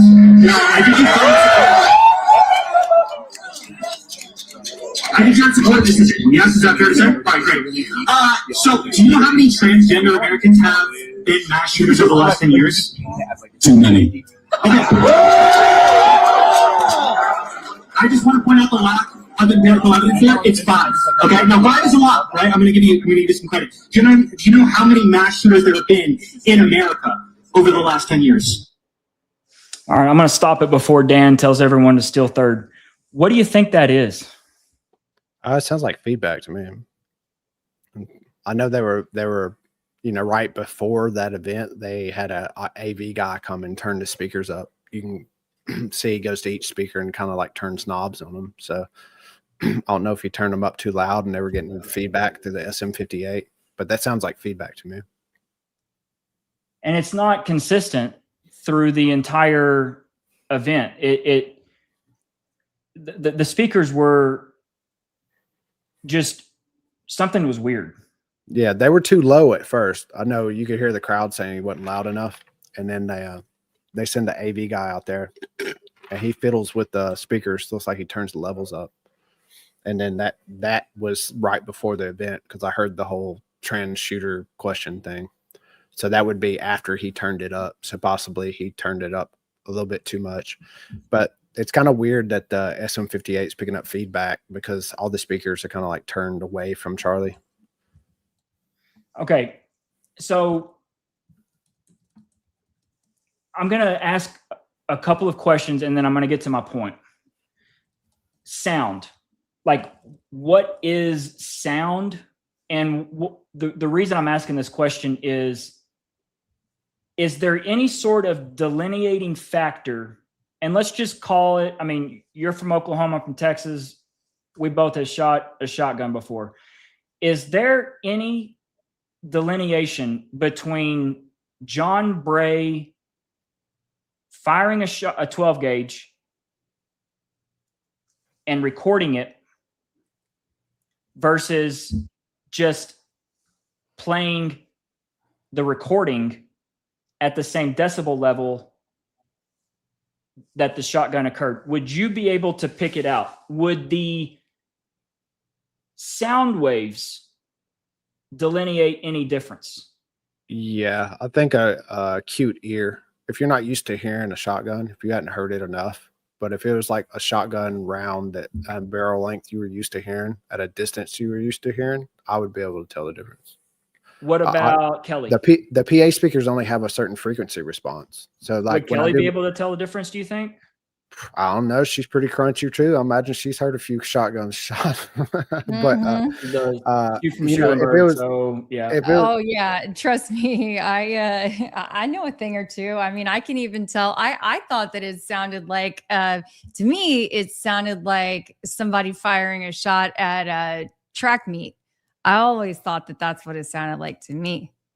I've been shot at before, and every time, numerous times, and every time I've ever been shot at, you know what my first instinct is? Who's shooting fireworks? And then I hear the bullets buzz by me, and I'm like, that sounded like a big mosquito. And it's literally, even though I already experienced being shot at, it takes me literally a few milliseconds to comprehend, like, that wasn't a firework and that wasn't a mosquito. I'm being shot at. Like, it's a weird thing depending on where you're at. You know, my neighbor shoots targets all the time. Like, I can tell when he's shooting his 223 versus when he's shooting his 308 from difference when he's shooting his 30-06. I can, before he even hits the metal, I know the difference just from the muzzle blast, you know. What about just but hold on, can I say something, please? You know what we didn't see? We didn't I mean, I don't know. I don't recall really seeing anybody then like grab their ears. Because it would be what, from 140 yards away? Yeah, but it's still crossed in front of them. The mock cone's pretty. It's not that loud. It sounds like a giant. It sounds like a giant mosquito. Like it's not what you would think. Why would people though in the building, you know, I mean, like people in buildings still said who were working out. Like I was watching some videos today who were like, oh yeah, I was in in the building. You know, I was on a treadmill working out. And I mean, do you think they really heard something, or they were just kind of exaggerating because they wanted to be on TV? Well, they have to have a sound, right? I mean, without the sound, and look, I'll just go ahead and say it for the audience, for y'all's audiences and whatnot. I am under the impression that there was never, and this is my theory, okay, that there was never a rifle fired on the roof, and that it was played out over the speakers, and it was all in line with a single point of remote detonation held by one of the personnel. That is what we are all witnessing here. That's what's responsible for the feedback issues, because each time the person goes to arm the weapon, we get feedback. Then they get called over and they turn it off because the feedback is too much too soon. So let me ask you this, Jon. Given the timing, and I think you have been able to put yourself into the shoes if you're wanting to attempt to pull off an operation like this, would you leave it up to this timing? I call it a crapshoot almost, because quite frankly, we're talking just a second on each side and you're cooked. like a second, like, I mean, just, I think they were flirting with the maximum amount of error when it comes to the sound with the shirt moving, that it's close enough that people don't notice. But go ahead. You would need predetermined set points. So you would need to know exactly where the shot was going to be taken from. You would need to know the exact speed of the projectile. And you would need to know the exact delay that you were going to have between sending the signal to detonate the device to when it would actually detonate. Because you're talking milliseconds of timing that you would need. So can I ask you this? If we have a predetermined weapon, and I'm just talking this out, okay, with y'all.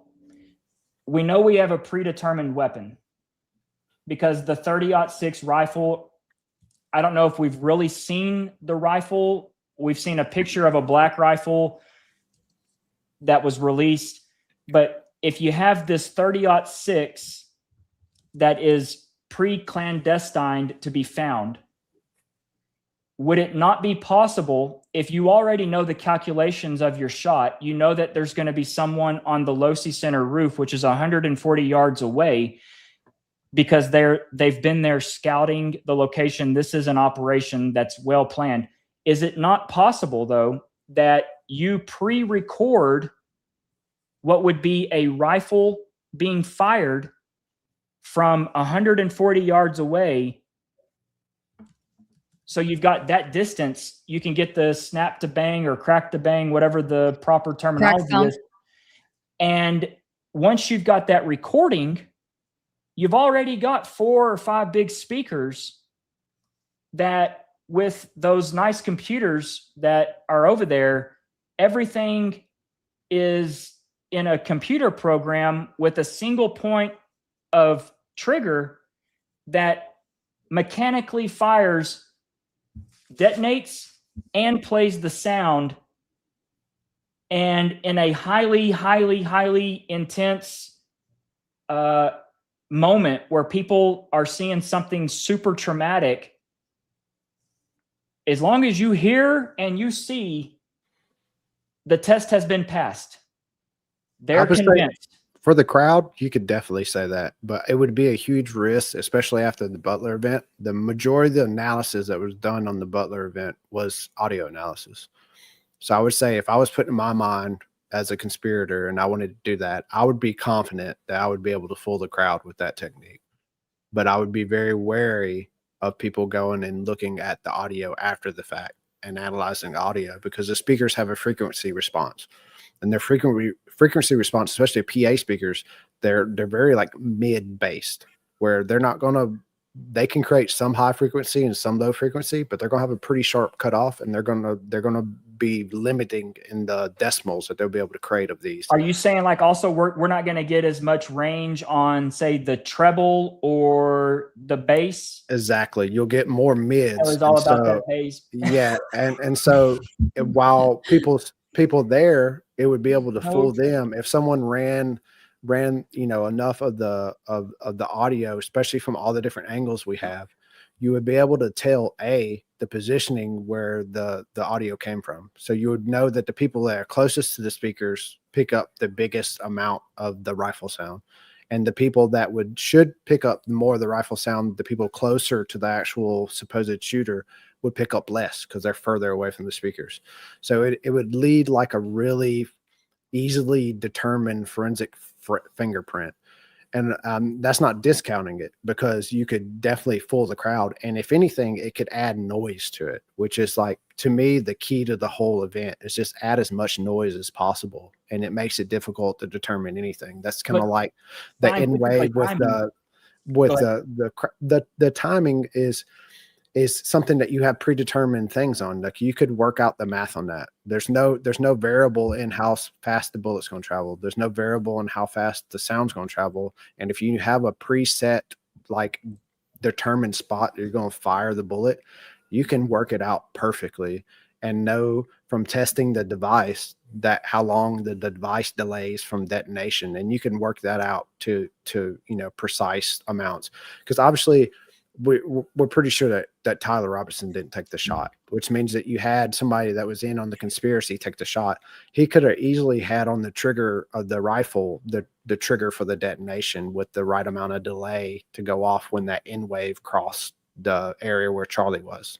So, to me, that would be something mechanical like that that's directly tied to the time when a fixed event's going to happen that you can replicate and put time and time again.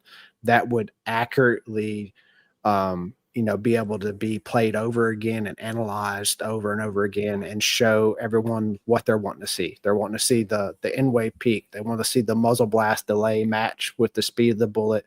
They want to see the impact be around the time they think that bullet would take to travel. All those things would be highly scrutinized, and they would know that it would be scrutinized because we just had the event with, Trump assassination where people poured over all the video angles for that, looking at the millisecond timing of everything. So, it put in my mind as a conspirator, that would be heavy on my mind, knowing that this event's going to be no different. The same people that did all the analysis on the Butler event are going to do analysis on this. They're going to use the same exact tools, the same exact methods. Let's go ahead and make sure that anything they run, that it'll be tight and right, and they won't have anything to come to conclusion with, or if they do, it'll be ambiguous, right? Just add noise to it, and then it's ambiguous. People can come up with whatever conclusion they want, and I think that's what we're seeing. I'd have no doubt that there was probably audio played through the speakers because you can clearly hear the people that have cameras that have the PA speaker in front of them. The rifle sound sounds louder. It sounds different than the angles where people don't have in the camera view the speaker, like Cub's video. He didn't have a PA speaker in front of him, but Mark's closer to the PA speaker. And if you listen to the audio difference between those two, it's enough to notice just with your bare ears. And right here, I guess you can't see it. I don't think we're going to get flagged. So just wanted to. I think you're in support of this decision. Yes, We don't see anything yet right now. So, do you know how many transgender Americans have been mass shooters over the last 10 years? Too many. Okay, we don't see anything yet. Right? Oh, can y'all hear it? We can hear it, but we hear it. It's loud. Real loud. It's real loud. Oh, I'm sorry. I just want to make sure you knew that we couldn't see anything. There we go. Boom. Can you turn it down? I just want to point out the lack of empirical evidence here. It's 5. Okay, now 5 is a lot, right? I'm going to give you some credit. Do you know how many mass shooters there have been in America over the last 10 years? Counting and not counting gang violence. Great. And so this is the one thing that has just been super, I guess, irky to me, is that those recordings don't sound like it's 140 yards away.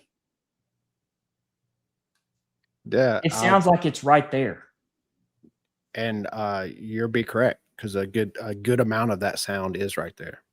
The sound, the peak wave from the detonation is right there, and you can clearly see it on all the cameras. The stereo dominance lines up with it. The good majority of that sound that we hear in that crack originated from underneath that tent. Okay. There's only a portion of it that comes from that bullet whizzing by.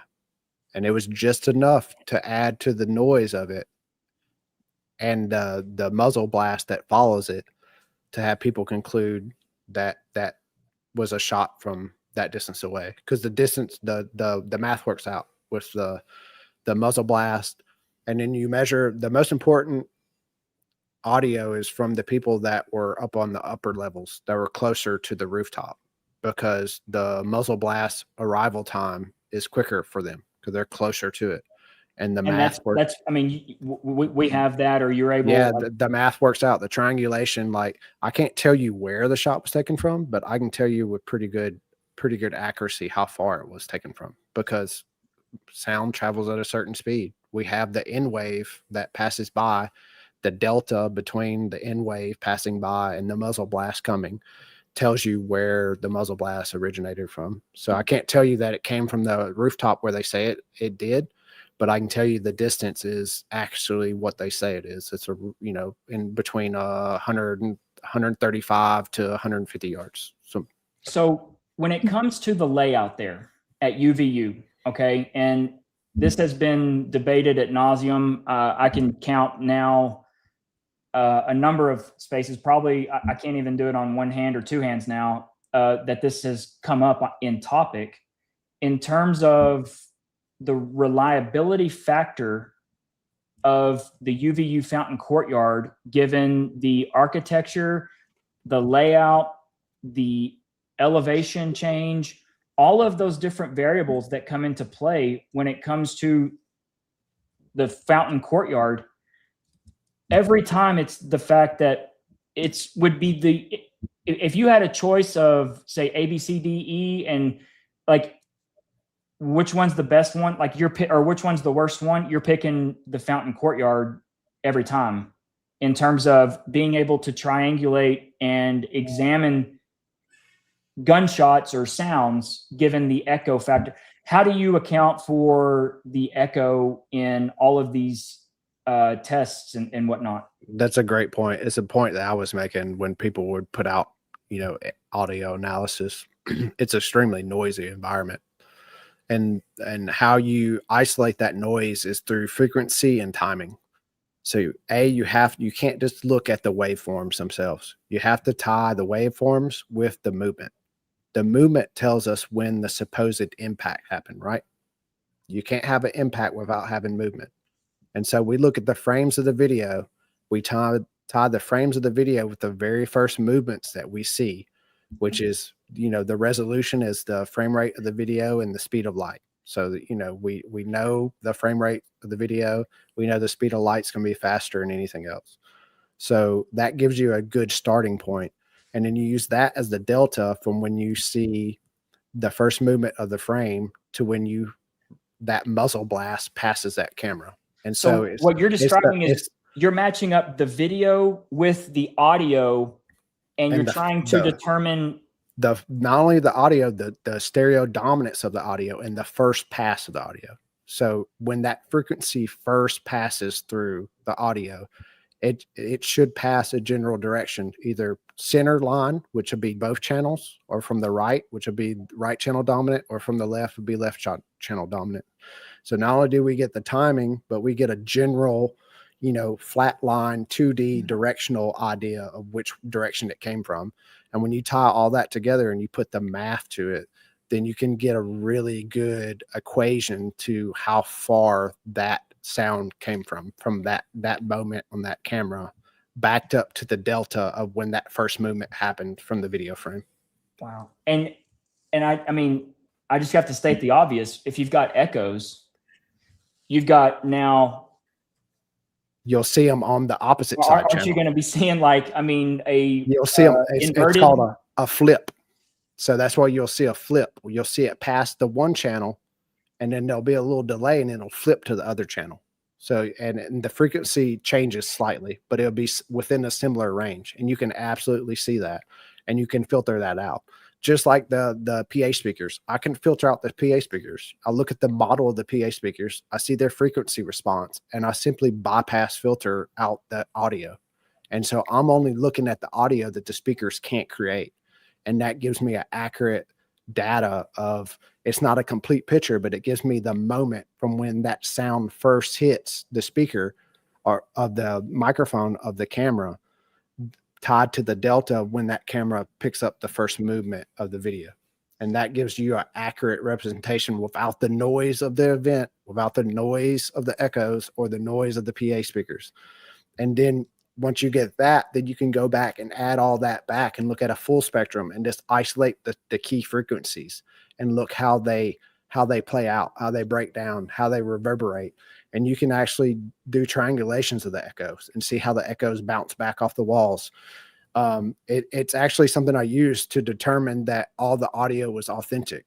You can look at the acoustic environment. So you look at basically the acoustic fingerprint of that audio, and just by running the audio through the pipeline without telling it anything about it, it could tell me that there was an overpass over the event and there was two concrete walls on both sides. and that all the unique audios that weren't modified at all, they all picked up that fingerprint. Where any audio that was heavily compressed or been modified slightly, it wouldn't have that perfect fingerprint. So I would not use it. And what you're describing is you're saying that this is what, in your opinion, rules out the fact that it was played out over the speaker, even though in theory it would bounce and do things very similarly, correct? It was definitely played out over the speaker. It was definitely the SM58 picked it up and it played it over the speaker. And that I can say for sure, that's just the physics of the event. It would have picked it up and it would have played it over the speakers. And it's possible that they had a track that they played over the speakers.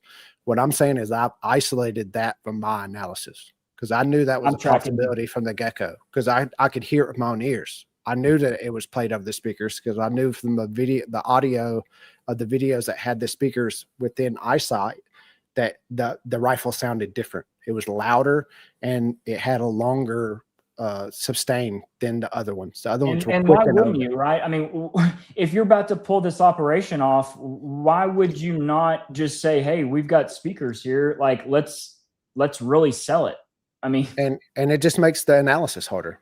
It's just going to give people more noise to misidentify things. It's just going to make it harder for anyone to kind of come to any solid conclusion. The more amount of noise that they can add to the event, the more speculation they can have around the event, prevents people from arriving to the truth. And that only benefits them. So why wouldn't they do as much of it as possible? Right. Yep. I'm tracking you. Keli, before I jump in, and I want to get Jon's reaction to something I want to show him. Do you have anything on the audio? Yes. So, okay. One thing that I was going to ask is, people, professional audio analysts who say offer court testimony, may go to school for years, get all kinds of certifications and whatnot. I mean, for someone who says, look, Jon is certainly knowledgeable, but self-taught. What would you say to them? It's a whole new world. People are living in the past. We have the most advanced AI available to common people now. Every bit of data that they went and studied in college, every professor, every bit of lecture that they heard, I can access in a matter of minutes. So, I can run collegiate level, forensic level analysis from my phone. The day of the gatekeeper, the day of the expert is over. That's why I make all my stuff open source. Anybody can look at my code, run it through your AI, see what they think about it, have them run the forensics, run the equations. You can see that it's solid work. This is just science. Science can't be gatekeeped. It's knowledge. It can be replicated, and anybody with the ability to run the Python code can run it themselves. I've made the source code available. I made the source videos available. It's unrefutable. So, expert can expert and all they want, but the day of the expert's over. The day of free knowledge is here, and we won't be gatekept and told and talked down upon anymore. You may have spent a lot of money and a lot of time going to school, but it doesn't mean anything anymore. It's a new day. It's a new world. It's a new paradigm. God, that's well said, man. I'm telling you, I'm smiling because this is really bringing up something that I heard on Paramount Gary's channel the other day. Oh my God. Why was I thinking the same thing? And now, because literally I wondered what the angle was of why he said it and why he made such a point to hone in on it so heavily. And it was the discrediting of AI in these analysis. And basically, the way I read it now is AI has been their worst nightmare because it's actually on some truth shit.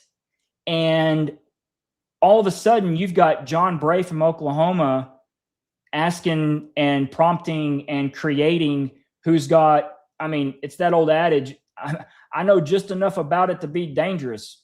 Literally, it just takes someone like you to basically take something and absolutely get the ball and run.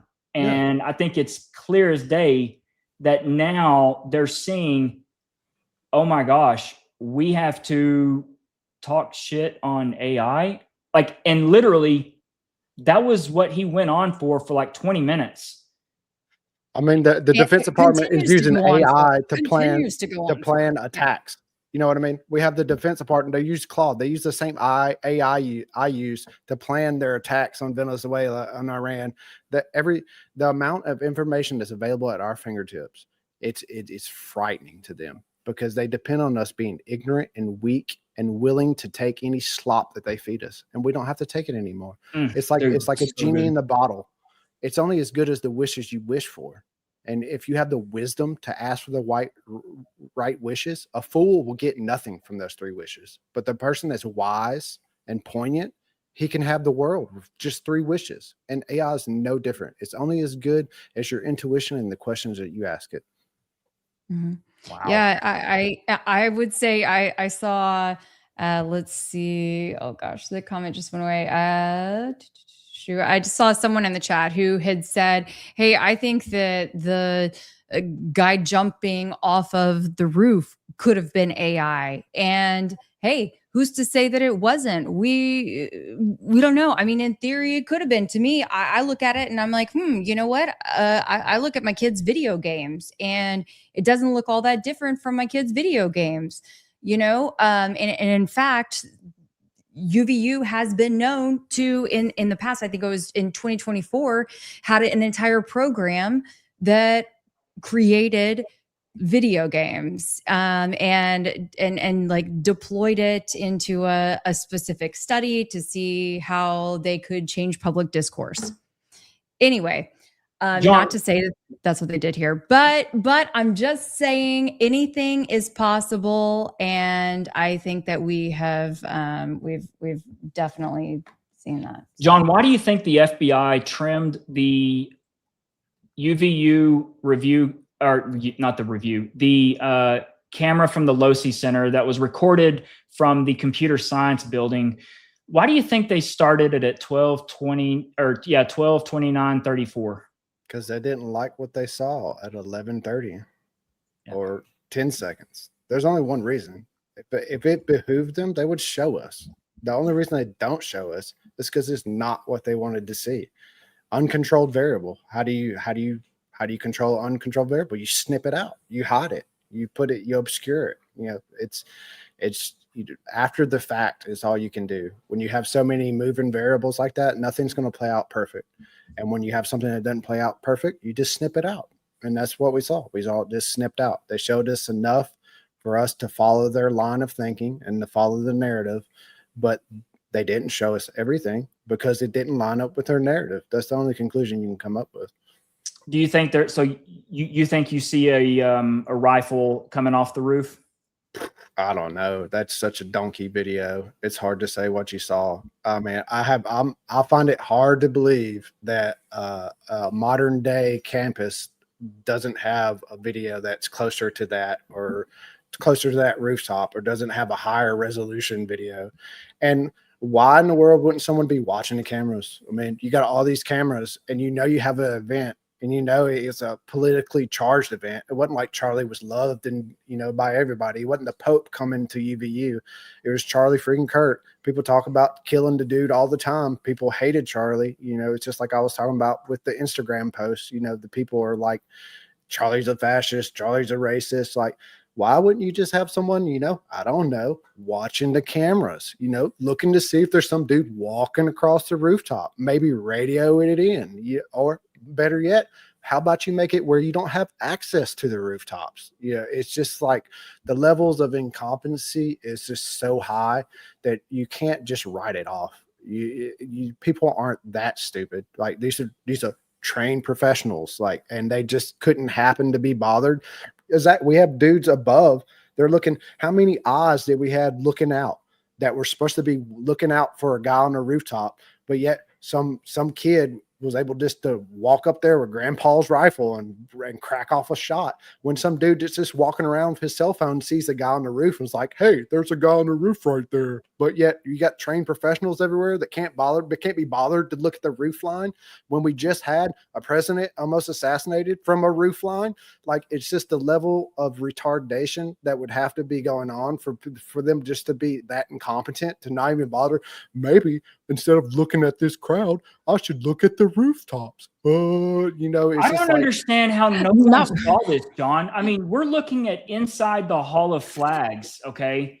And you're talking about from a lower vantage point. I don't understand how this officer Bagley, I mean, this is the officer who heard it immediately. I mean, he's from the elevated vantage point. What is he looking at? He's looking at the side. He's looking at the birds. Is he looking at the mountainscape? I mean, I didn't see one set of binoculars either. I mean, he doesn't need them.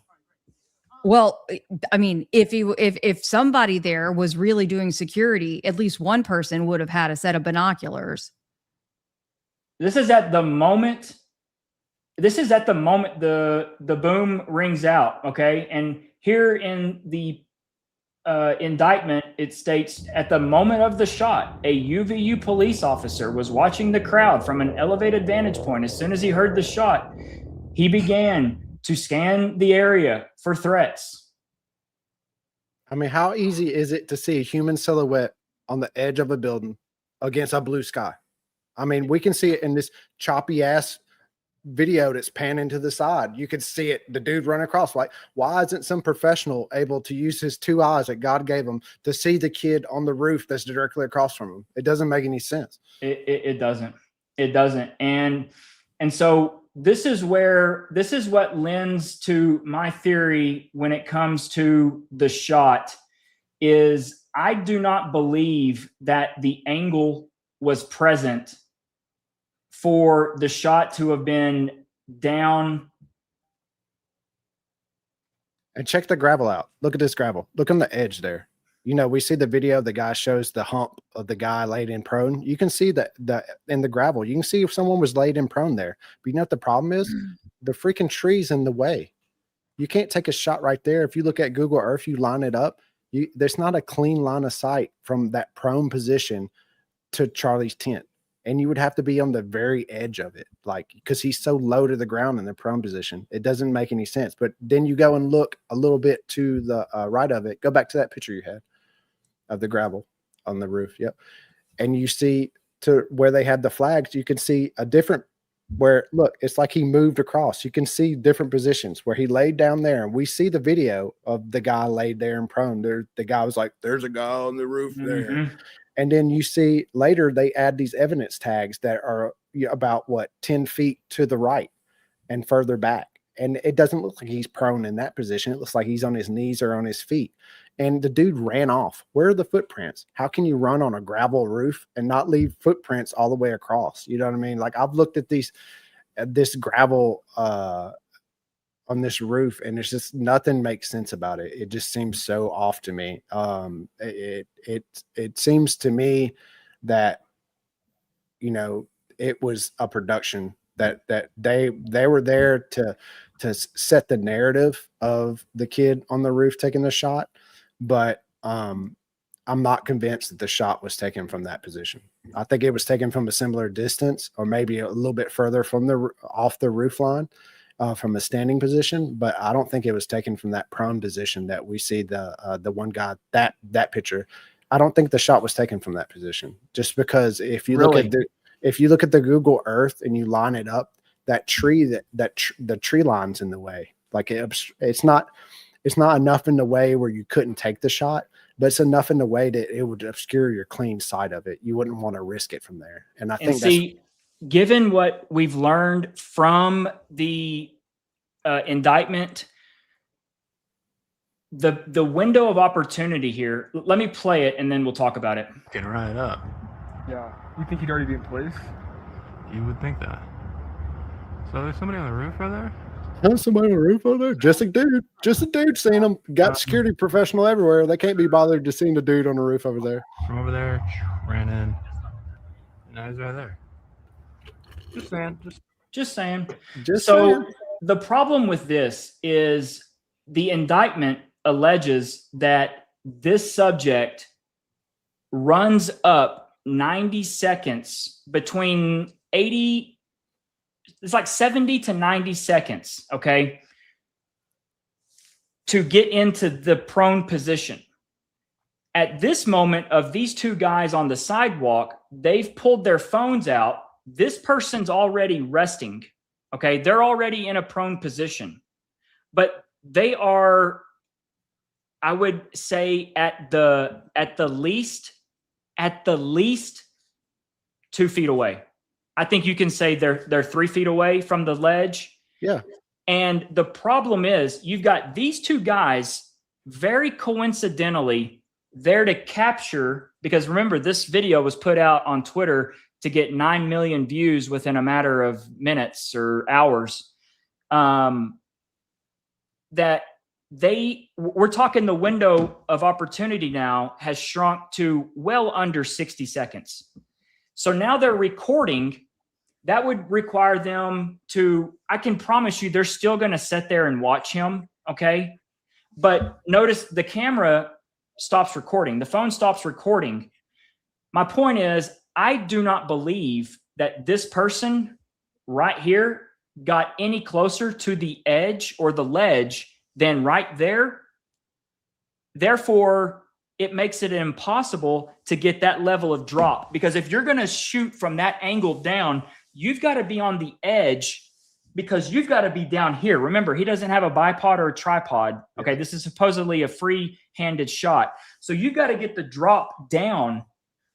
I think what we would see on the video of the roof is we've got someone that stays back enough to be hidden and never comes any closer. And if you think about it, it makes complete sense, because what happens if some ma and pa in Orem, Utah actually see this guy early and they start yelling, and then all of a sudden everybody turns to look up there, and you've got the bomb about to go off underneath Charlie's shirt. Shit just hit the fan. Okay. Yeah, because now everyone's looking for the guy that doesn't take a shot. And it happened in Butler. They would have learned their lesson. You know what I mean? Like, that almost spoiled that whole thing for them. They saw the kid too early. You know what I mean? Where do you think where do you think a gunshot was fired, John? If you look at the gravel, I think your point is well demonstrated on how clean the prone position is on that gravel. He didn't move forward any. That position was a manufactured position so they could get this camera angle. And then you see another position that's a little bit further back, but it's not a prone position. At best, it looks like somebody was on their knees. So, you know, if it was made from that area, I think it was made to, about 10 feet to the right of where that prone position, where you see the gravel laid out there. You can see the whole body and the feet. I think it was made from about where your cursor is right now.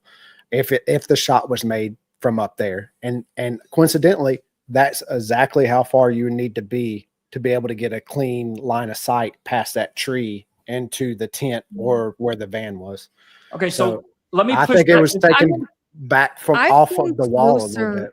Yeah, I've seen closer in shots, and I don't know if maybe you're able to, or closer in pictures. I don't know if you're able, if you have a closer. Where's my KSUV? I want to say I have the chopper footage.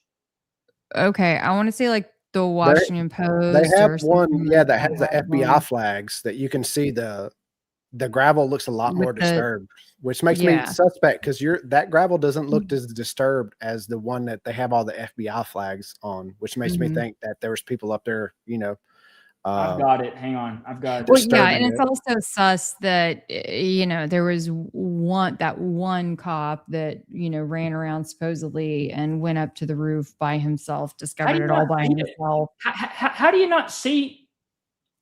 No one reports seeing that guy run. If you can see him that plain as day inside the Hall of Flags, that officer that is listed in the indictment, but just on an audible source, Why does he not just say like, I saw the guy take the shot and run? Or I mean, he's right there. He's got even a better line of sight than the person doing the pan inside the Hall of Fame. It's just weird to me. It's like, it's the same level of questions or doubt that I have as to why we don't see anything written in the indictment about a shot being taken. We just see them push it up. They walk the audience up to the point of he's in a prone position, but there's never any word anywhere in there that talks about a gunshot being fired. Probably because they don't have any evidence for it. They don't have the video of the shot. Is that them covering their ass to where they don't get arrested for? I don't even know what. I mean, to me, this is to a level of like malfeasance, mispractice, just that prosecutorial immunity wouldn't even touch this. It's so egregious, just in my opinion, because they've got all this footage. They've had all this footage, right? This is the people who deliberately trimmed the video that just are thinking that we're going to stop talking about this after Thanksgiving. And here we are at spring break. Well, okay. You don't want to hear what I have to say. I mean, okay. Of course. I mean, I think, yeah, of course, they don't think that we're going to still be talking about it. But the reason that they're not talking about it, the reason that they didn't offer up more things to begin with is because they don't have it. They don't have it. And they wanted you to just believe the narrative. They wanted to just show you this guy's face, tell you this guy's name, give you a few pieces of paper, and then put some false flags up. They don't have air what? and hope that you would move on. They don't have the goods because they don't think that they need them. Oh, they have the goods though, because I mean, or do you think that they just think that they're never going to have to release it because they think that they're going to make a sweetheart deal to their patsy and he accepts a plea deal, and they then turn and tell John and I, hey, y'all, what are you doing? Move on. He said he did it. He pled guilty. Like, what are y'all doing still asking questions? Is that what you think, Kelly? Like that they know that they're never going to have to put up? Yeah, I don't think that they're ever going to have to really put up, or there's going to be some sort of a mistrial. Something's going to happen where it's not going to. Well, congratulations to the district attorney of Utah County, because he charged his defendant with the most serious crime that carries the most serious penalty, that will carry the most serious level of magnifying glass. So congratulations. Okay. Yeah, and Tyler has a relative who's a Fed. His uncle is a Fed. Like if you know, Kelly, I fully believe that he's in on it. Kelly, that needle don't care if your uncle is a Fed or not. Well, if you were in on it from the jump, then it cares. Yeah. But so you think like if he's convicted and they were going to push through that, and of course the jury, because it's Utah, that they're going to say, yeah, we're going to go along with our district attorney. We're going to execute him. You think at that point there'd be like a switch, like he never really gets executed. He goes to Valhalla with. I think the whole thing is a scheme. It's a distraction, and they needed to have Charlie exit stage right, and they needed to do it easy way out for them, though. Are you not giving the most easy way out for this entire thing? No, it's not. No, it would have been easy, but actually not very believable if he would have. I don't know, had been in a terrible car accident or just dramatic, just passed away in his sleep or something like that, Actually, the easiest would just say, hey, I want to go and invade Iran. Let's bomb them. And you know what? Don't worry about Epstein. What's all the other things that just have come out just where TPUSA has done complete 180s on everything, Charlie? That's the easy way out. Just Charlie come out and be like, hey, psych. Remember that? Psych. No, I'll pull. That's the easiest thing. Hey, y'all, let's go to Iran. I would hope that they would give Charlie the option just to exit right. I really do. I would hope that in my heart of hearts, that would make me feel better that they gave Charlie the option to just disappear and go chill in the Bahamas or wherever. And without all this, right?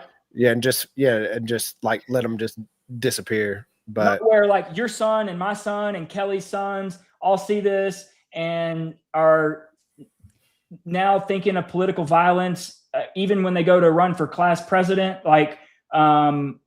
There's easier ways to do stuff, right? That's what makes it a psyop. It's true. And part of controlling the population, rallying a base, getting people to get in line, behave, scare them, act a certain way. That is all part of the psyop. Which psyop are we talking about? I think that's the unifying line, though. You have to realize, like, regardless of the realities of what caused of what happened in the event, it's what they've used the event for their means. What means have they been able to pull out? And they attempted, and for a little while they energized their base with it. And they definitely pushed the narrative of the left killed Charlie. I think that they were maybe attempting to make a run for Vance and Miss Kirk to take a presidential run. So, it's obviously they had ambitions for the outcome of the event. But isn't it just more blatantly obvious that the ambitions were to get Charlie the hell out of the way because he's bucking on countries in the middle, or a country he's he's not agreeing with the neocon. And the pressure was high. It wasn't like Charlie was going along with the plan. Like they put the pressure up to the point where Charlie was texting people thinking that they were going to kill him. So, that in itself shows that Charlie wasn't really going along with it. He would have got the Epstein treatment if he was going along with the plan, and they would have, put a dummy in his place and played him dead and taken him to Israel or something. But, I don't think Charlie got that treatment. I think Charlie got the latter treatment where they gave him. I think he did too. And that's my question is to Kelly is like, at what point is it that, hey, this is exactly what it is? Like that, they removed a problem because they saw how just enamored the youth was for Charlie. And they saw the writing on the wall, especially, look, if you who is they? That's a damn good question. Who do you think? Well, it's the you can call them the neocons, the war establishment, the deep state. But it's in reality, it's the people that don't have the true interest of America at heart. They work for foreign lobbies, foreign interests, corporate interests. The people that are willing to send our war fighters in harm's way just so they can secure oil contracts or lithium mines or whatever it may be. These are the theys. They're people that have monetary interest above all else. And, people that have principle that put their country and their fellow, God-fearing citizens in front of their monetary interest are in the way of that. And unfortunately, history has shown that people that get in the way of people that have nothing but monetary interests, they come to abrupt ends. And often those abrupt ends don't have, very black and white explanations to how they happen. It's just sometimes they're mysterious, sometimes they're conspiratorial, but at the end of the day, if you get in the way of people that want to make money, you can find yourself on the way out of this world, and that's just the hard truth. Yeah, well said. I completely agree. Okay, who do you think is the they, Blake? I think it is a group of people. And I don't know where these bad ideas originate from, but I believe that whenever Charlie turns down, was it 150 million? Supposedly, I mean, you know, at this supposedly- point, we're relying off of TPUSA slop too. So Right. I We're don't know. relying on text messages that were put out by Candace or that were between Hammer and Kirk or this group text, all of this stuff. But the way I read it is that Charlie was beginning to illustrate signs that he was the captain of his own ship. And they did not like that.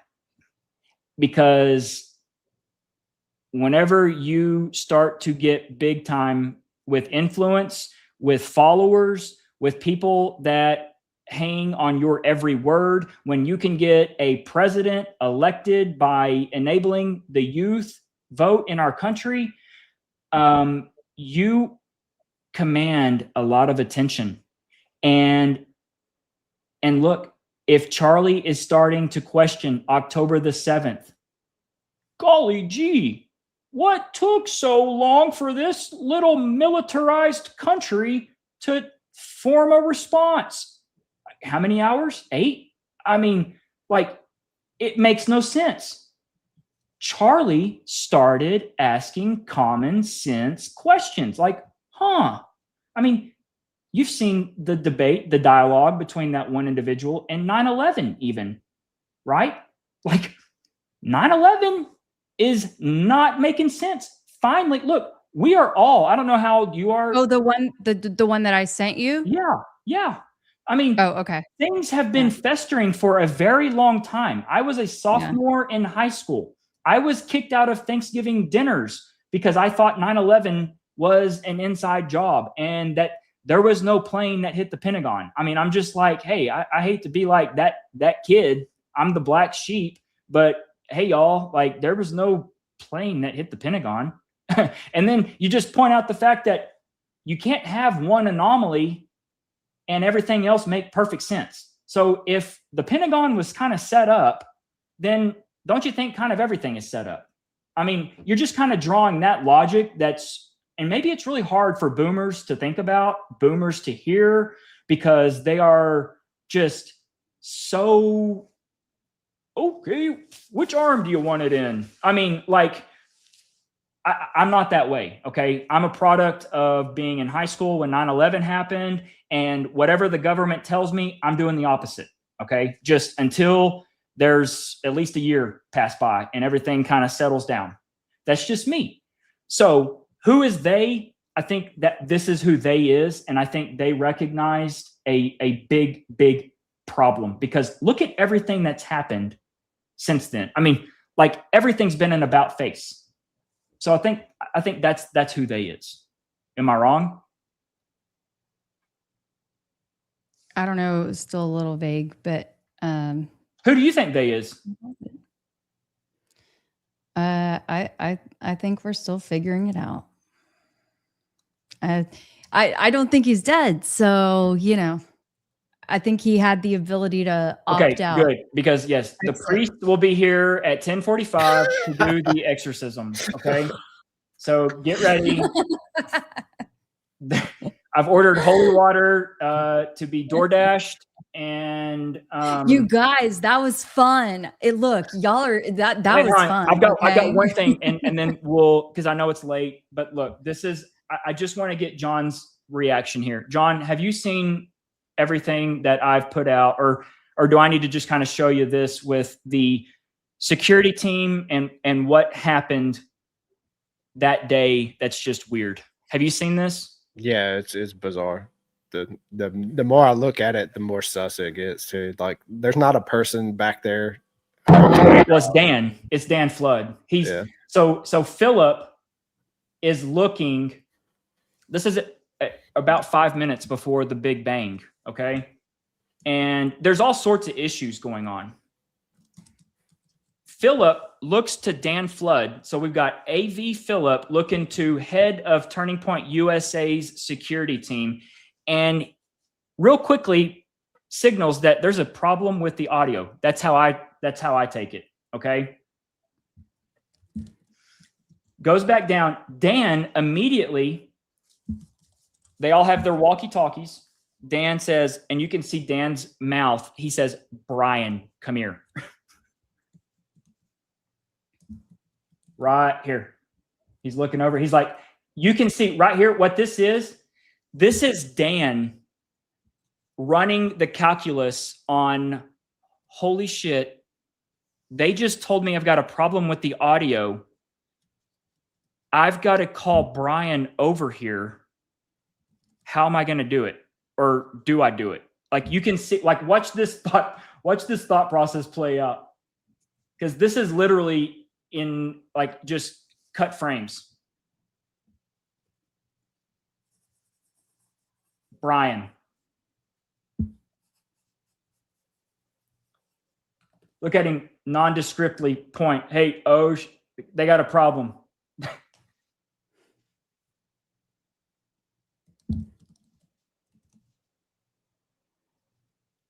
He leans in and he's telling him, hey, they need you to turn it off.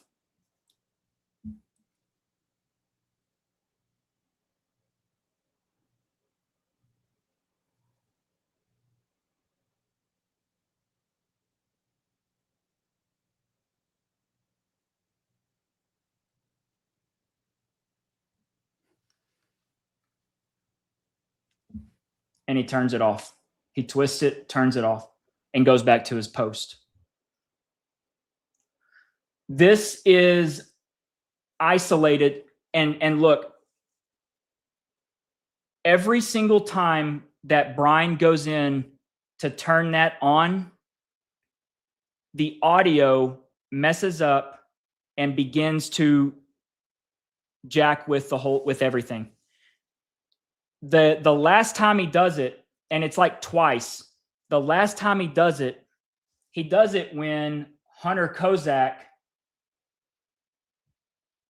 gets up or is about to go up to speak, okay? And it is, I'll just do the full video.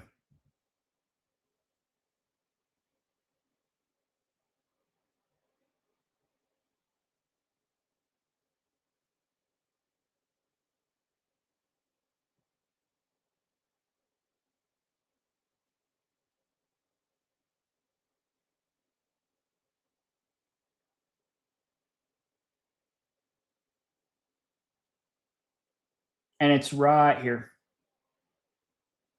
Evidence, such as Josephus and the Talmud, even acknowledge that early followers of Christianity, they believe in the resurrected Christ. The 41 creeds of the early believers that are incorporated in the New Testament that talked about the resurrected Christ, not to mention 1 Corinthians 5 and 15. So that's all pretty. He has wires all under his shirt. He tugs on his shirt to make sure you can't see the wires 9 times. Evidence, not just intra-biblical evidence, but extra-biblical evidence. Right here, as Hunter is coming up to the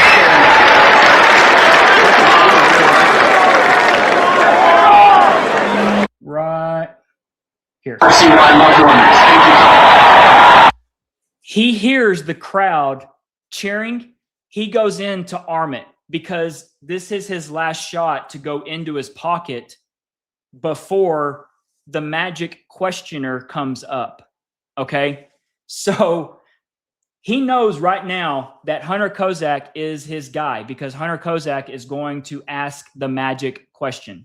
He arms it and then they just roll with it, which is where the video comes in from before.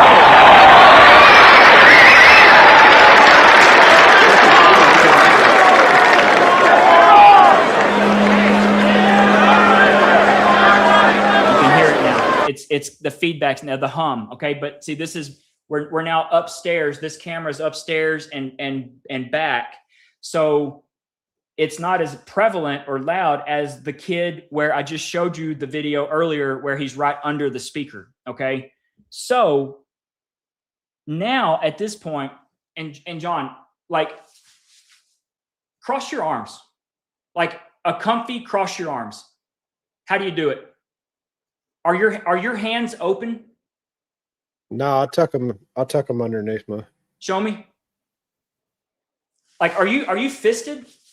No, I tuck them like this. Like this. Okay, but your My hands B-boy are stance. open, right? Like you're like this. You're like here and here. Yeah, something like that. But You're kinda not cut. like balled up, right? And you're not like where you're doing something here where you've got your Nah. fist. I've never crossed my arms with my fist closed. Okay. That's crazy. That's crazy talk. So this position right here is not a normal position where his hand, he's got a fisted hand, because you have to engage your biceps. Okay. You do this because you've got something that you're trying to squeeze. Okay. Earlier in the day, his hands are open. Okay. He's like this and he's like this. Okay. This is comfy. Now we're like this. Okay. Hello. Hi. Yeah, this is working. Hey, Charlie. Hey, hopefully we're going to have a little bit more disagreement. All right. Hi, yeah, so just wanted to, a few weeks ago.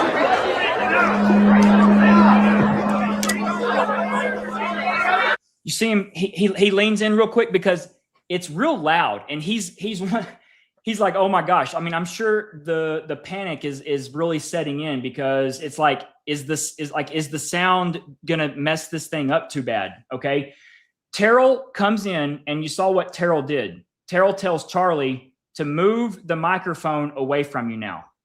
That tells me whatever Charlie has on his body is creating some sort of feedback, because Terrell's solution, and even Dan leans in. Watch Dan lean in, because Dan tells him something about the audio too, that, hey, they're going to get it fixed.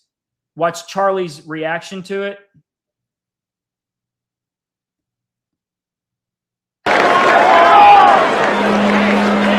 You see that? He's like, hey, he's pointing over to the audio.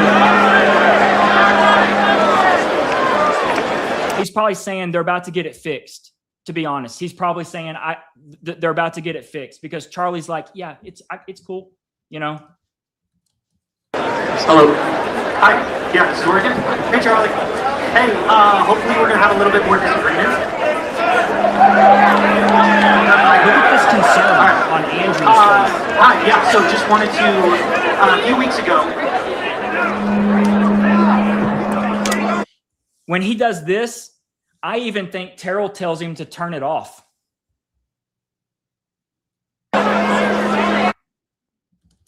Yeah, so just wanted to, a few weeks ago.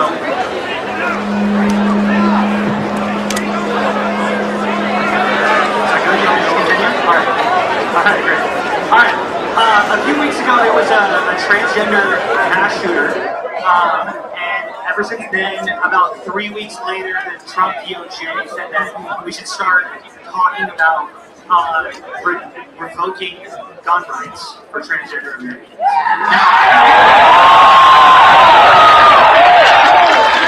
I think it's important to say. Yeah, all right, great. So, do you know how many transgender Americans have been mass shooters over the last 10 years? Too many.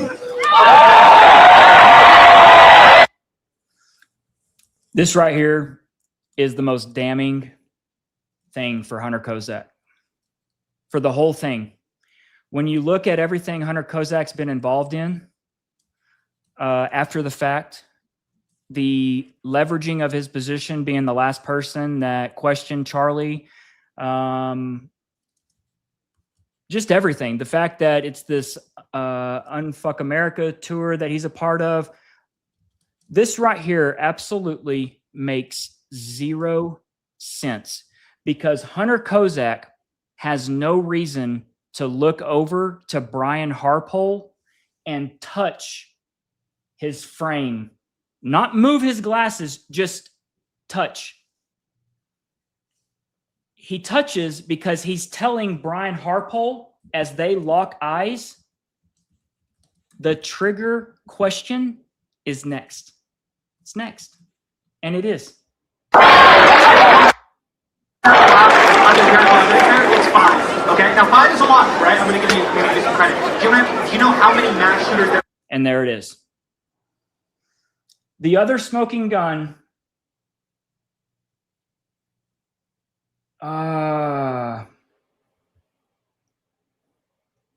It's not, I don't want to play this.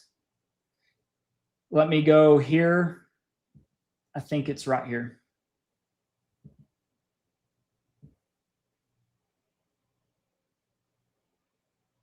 Gang violence. Great.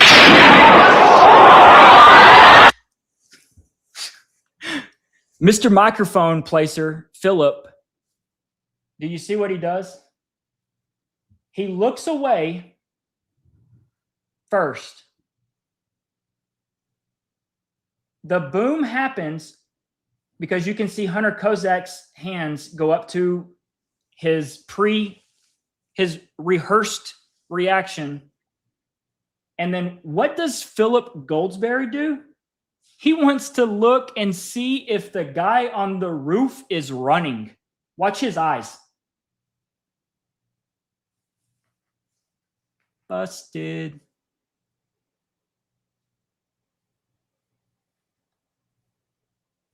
Oh, I guess I need to run. No reason whatsoever to look on the roof.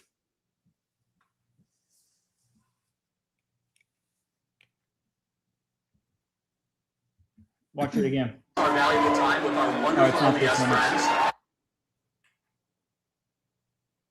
I don't have it in here. Or it might be right here.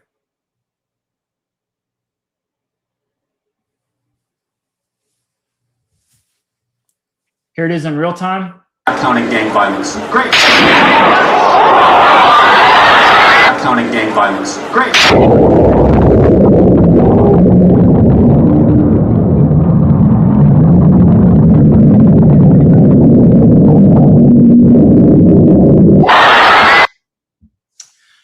After the fact, what happens is the sound, that massive amount of feedback continues to play out over the speakers. It's recorded. We've got video on it. I know it's late, and I didn't think we were going to go this late.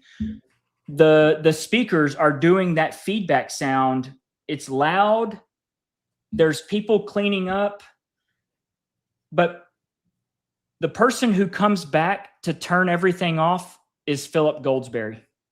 Okay. He's the one who he dips in behind the tent and he kills that feed. So whatever was doing all of this, or creating the audio issues, Philip came back to the tent and killed it with touching a button on the computer. You can see him he hits it and kills it. Okay.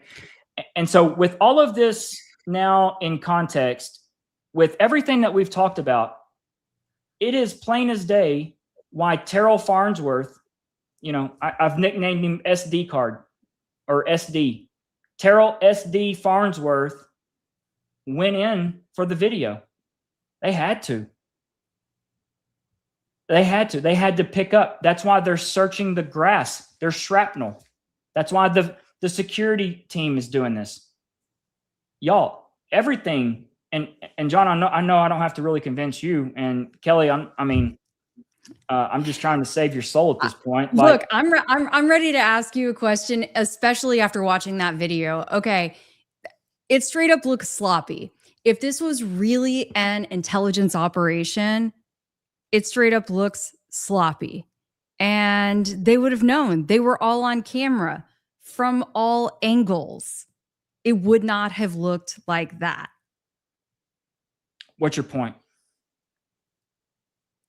That it wouldn't have looked like that if it was an intelligence operation. So you think they intentionally made it look sloppy so that we would be talking about his fake death? Like I'm trying to do the mental gymnastics here of your point.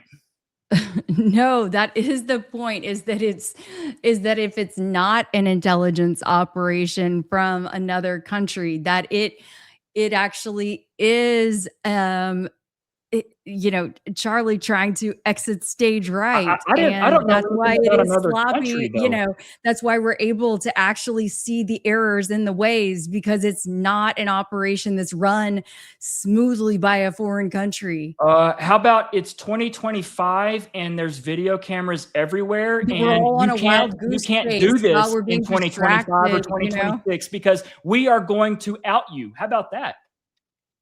Okay. I'm pretty sure they have, you know, they all know that there were cameras everywhere. So anyway, the technology very, very much exists beyond our wildest dreams. There's no doubt about that. There's actually some really interesting 60 Minutes reports this weekend, you know, about some other stuff that I find very fascinating as well. A whole nother topic. But this to me was I had a sloppy. blast. And that's what it just showed right there by watching all that video, is that we could see A, B, C, D, E, F, G. So sloppy. John, I would like for you just like really, really just think on this, because this is deep, right? This is heavy. What I know the pipeline I'm going to make next. I mean, I'll just run the opposite analysis I did before, where I was filtering out all the PA speakers. I'm going to amplify everything the PA speakers did. I'll show you every sound that came out of those PA speakers. I know where their fixed positions.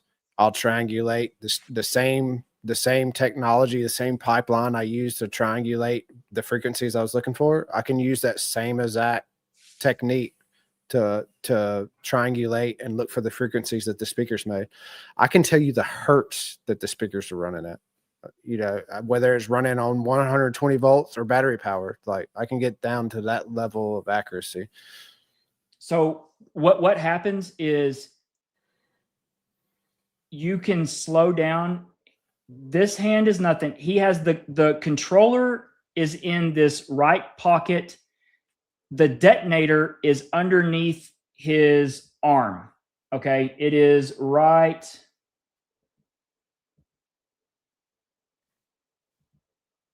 He squeezes from underneath. Oh, y'all can't see. Sorry. He squeezes from underneath his, that's why his hand is in a ball. Okay. And yes, there is incredibly good videos showing his knuckles squeeze, his shirt move. It's plain as day. Okay.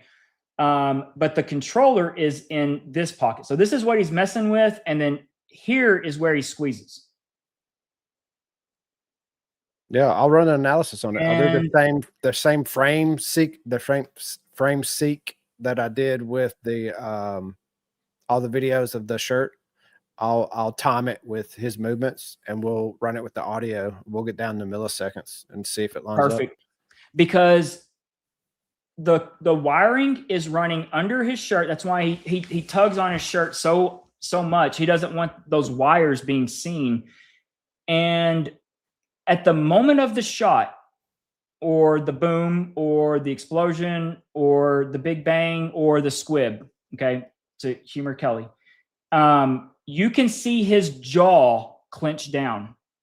Okay, he clenches down, and then at the 2 seconds after it, his right hand goes back into his right pocket with nothing there, and he's turning something off.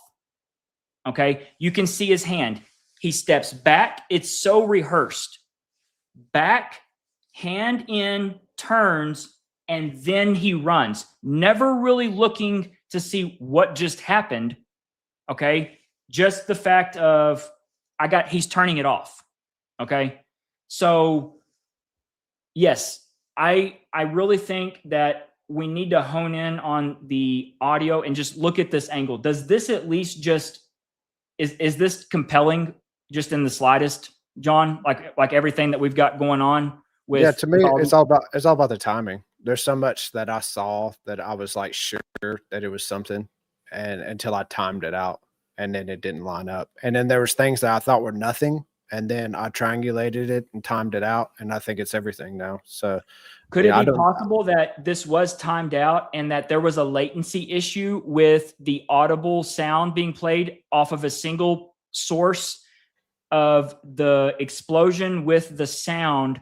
And because of what you said with the speakers and the latency issue, could it be possible that that's why we have that little tiny margin of the shirt moving before the sound? Yeah, it's possible, but the analysis will tell us everything. Perfect. It had to give us that, because we can sync the shirt movements to Brian's movements.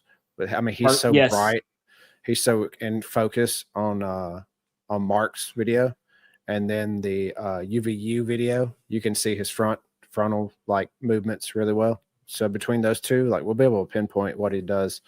It's kind of like the sleeve pull with the plaid shirt guy. You know what I mean? It looked like he detonated it at first, but when you get really close and you match it frame to frame, it wasn't timed up just right.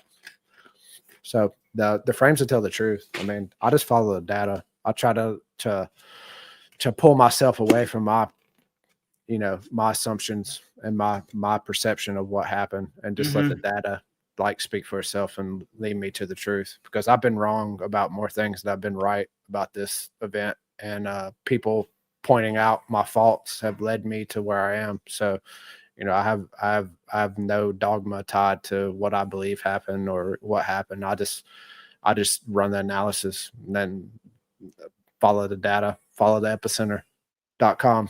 Yep, absolutely. And that's a good idea. Right quick on the plug is that is the website. I will have this all put in the comments with all of our social media.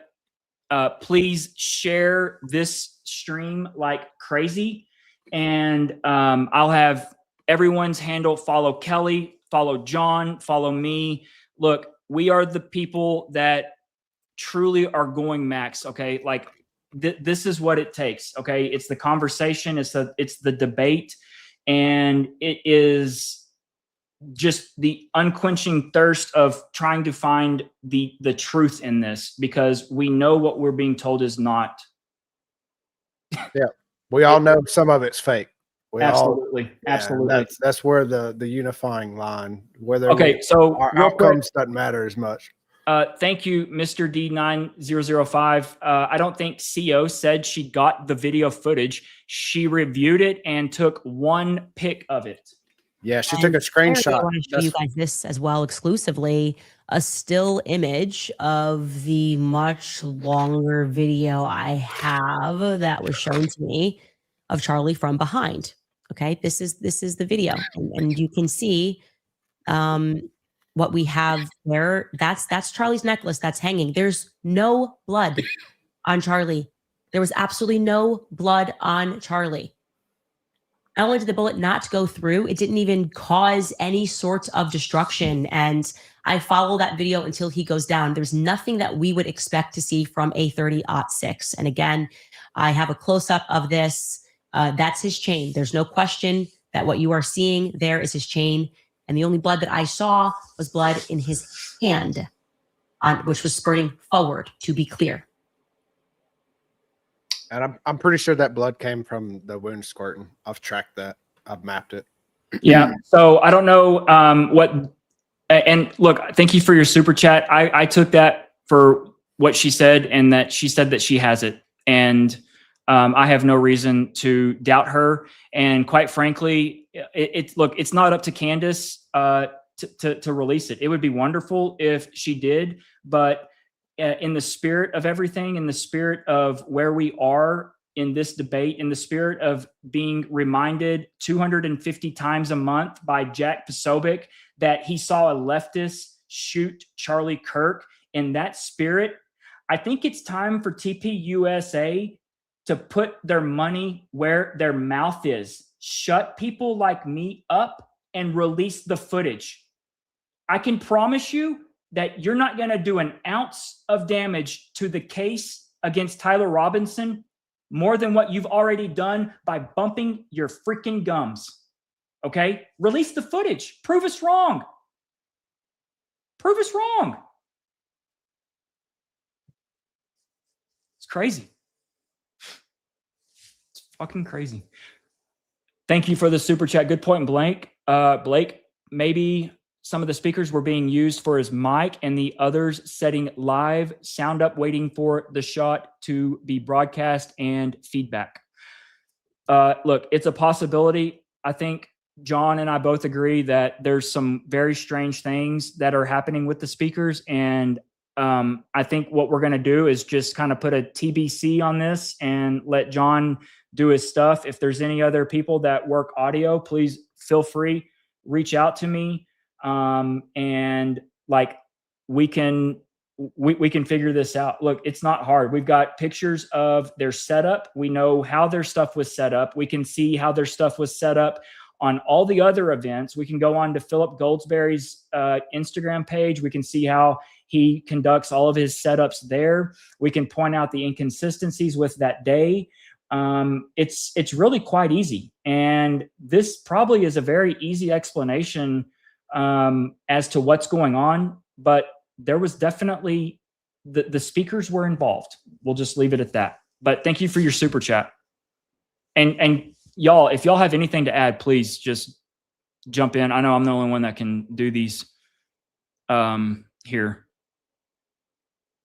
Sorry. I feel bad for folks because I mean, I added like, I don't know, 30 of chats into the private chat throughout because that was the only way that I could. Kelly, I need I just now noticed that. I wish you would have told me about that. I would have been. I know. I kept trying. It was just hard to interject with you guys. You should have well, tonight was a really good, just like, I mean, I was focused. So, maybe we address these after the fact or later. We're like get through the supers and then we can revisit them. But yeah, I did not realize that. I'm gonna go through and I'll make sure that any of these I'll try to cover it up. I live off of people's discourse with me. Like, I don't mind people disagreeing with me. Like, this is how I built it to it is. So if you think I'm wrong about something or you think you got a better viewpoint, like, let me know. This is how I've gotten it better. Like, so many times when people give me criticism, like, that's my next step. That's my next analysis. Like, that's what gets me to the next level. Like, I love it. I live for it. And it's all available. Dude, that's why you're like a gentleman and a scholar. Like, truly. Follow the epicenter.com. I make it all available. Like, it's the world's greatest forensic website. I'm gonna have all the code on there, all the video. My next is the forensic analysis of the actual wound from the shape charge of it explains why we don't see blood. It explains the frequency that we detect from his body. It explains the shirt movement. Like, there's no stone that I'm going to leave unturned. So if there's something that you think I've left out or something I need to look at, let me know. I'll whip up the code. Like, I have 4 agents running all the time. Like, there's nothing that I won't be able to figure out. I'm confident in that. Bring on any expert. Expert. That's what's up. Okay. All right. So couple of things though. One, Blake, can you put the chat onto the screen, at least now at this point, since you're not showing as many visuals? Yep. There you go. So if people do have questions and whatnot. And then also I'm just going to throw this out there because Jordan Henshaw has stuck through this whole entire 3-hour stream so far. And he is dying to debate with you or chat with you, and so I'm just throwing that out there, John. I told you what I need from Jordan. He's got to make me a clarified list of what he thinks doesn't align with my theory, with his theory, and I'll debate him over it. My problem with Jordan is he hears what he want to hear and he responds to what he wants to respond to. And I put out so many points for him to answer to, and he just doesn't answer any of them. So whataboutism, I don't have time for it. I'm all for a debate, but I'm not going to sit here and let someone nitpick what they want to talk about and just ignore glaring issues in their thesis. Like, I'm here to get to the truth. And if you're just going to ignore problems in your own thesis and then just nitpick other people's thesis, then I don't have time for it. So if he wants we'll work on it tomorrow. I think you guys are put a list together. You know, he's good a lot closer than you think, and he has been quite complimentary of you actually throughout the stream. That's all you got to show him. Yeah, I just want mutual respect. I've given him Super respect. complimentary. I Yeah. was like, hold on, where did I go? Yeah. Well, quite complimentary of you. I don't try to belittle anybody. Everyone has a point of view and everyone has a merit in their point of view. But when I bring up issues in your point of view and you ignore them and you just continue to bring up other issues, it's just not the type of debate I have time for. So I look for honest and open debate so we can have discourse and we can arrive at a better conclusion. But when someone ignores like blatant issues and their own thesis, then it's hard for us to get anywhere. Couldn't say it better myself. Danker 415 Butler litmus test to see how the public reacted. It's a possibility. It's a good question. The more I look back at Butler, the more it looks just like a psyop. Like the fact that they had that high-speed camera sitting there. You look at the president's own people were lining up the media to get ready for take pictures. You know what I mean?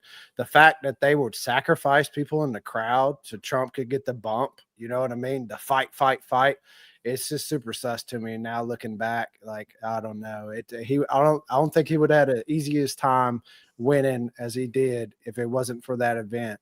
And let me ask you this, John, because I did not dive into Butler near as deep as this. Okay.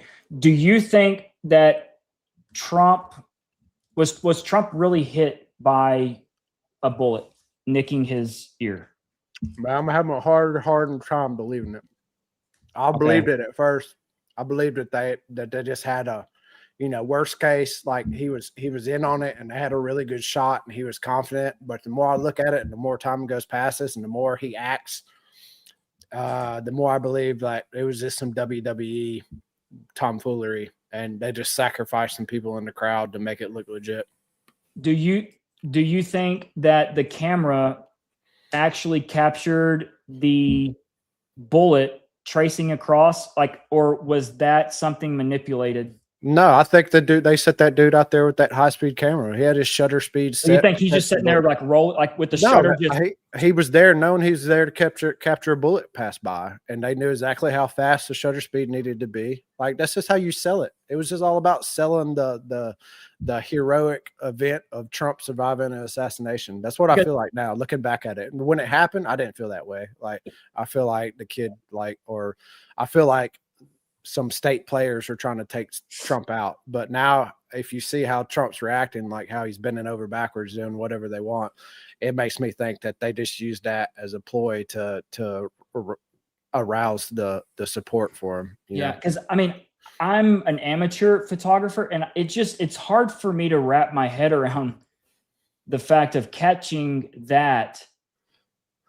Like, you would have to be already I don't know what the odds are. They said it was like a whole team of photographers that they got set. So it was like at least one of them's going to catch something.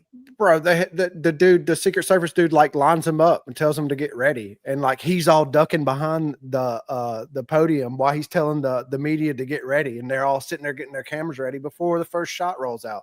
Like, there's no reason for them to go, and we've had 100 shots of Trump sitting there, doing his Trump thing up on stage. There's no reason to line up the crew to get a shot of Trump. Look at the beautiful sign. Look at that. Look what I did. Immigration. Look how beautiful it is. Like, there's no reason for it. It was just all a show. The whole world's a production, and they just play on our emotions. And that was just a big way to get us all hoo-hooed about another Trump administration. And it's probably why they let Biden, the body of Biden, whoever that dude was, he's a giant. It might be Larry Bird. That's why they let him stumble around for 4 years. Because what better way? The dude was a giant. The guy came out walking like he was Hakeem Olajuwon. It's crazy. But you're right. So this is but with that said, though, it seems like we're seeing a lot of those similar tendencies replicated all over again with this. All the way from the guy standing up and, waving his fist it's easier to say this. I support invading Iran. Everything I said before was a psych. That's it. That's the difference, right?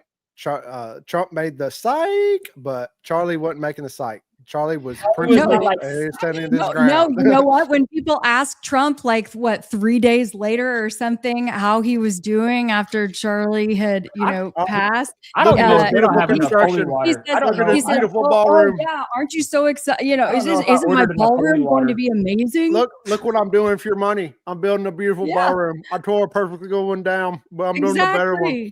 Gaudy gold furniture, everything you wish for. Kelly, I must say, your persistence is at the very minimum impressive. I like it. I'm for it. I'm here for it. I'm here for it too. You know I'm here what? for it too because you're keeping us. You're keeping us young.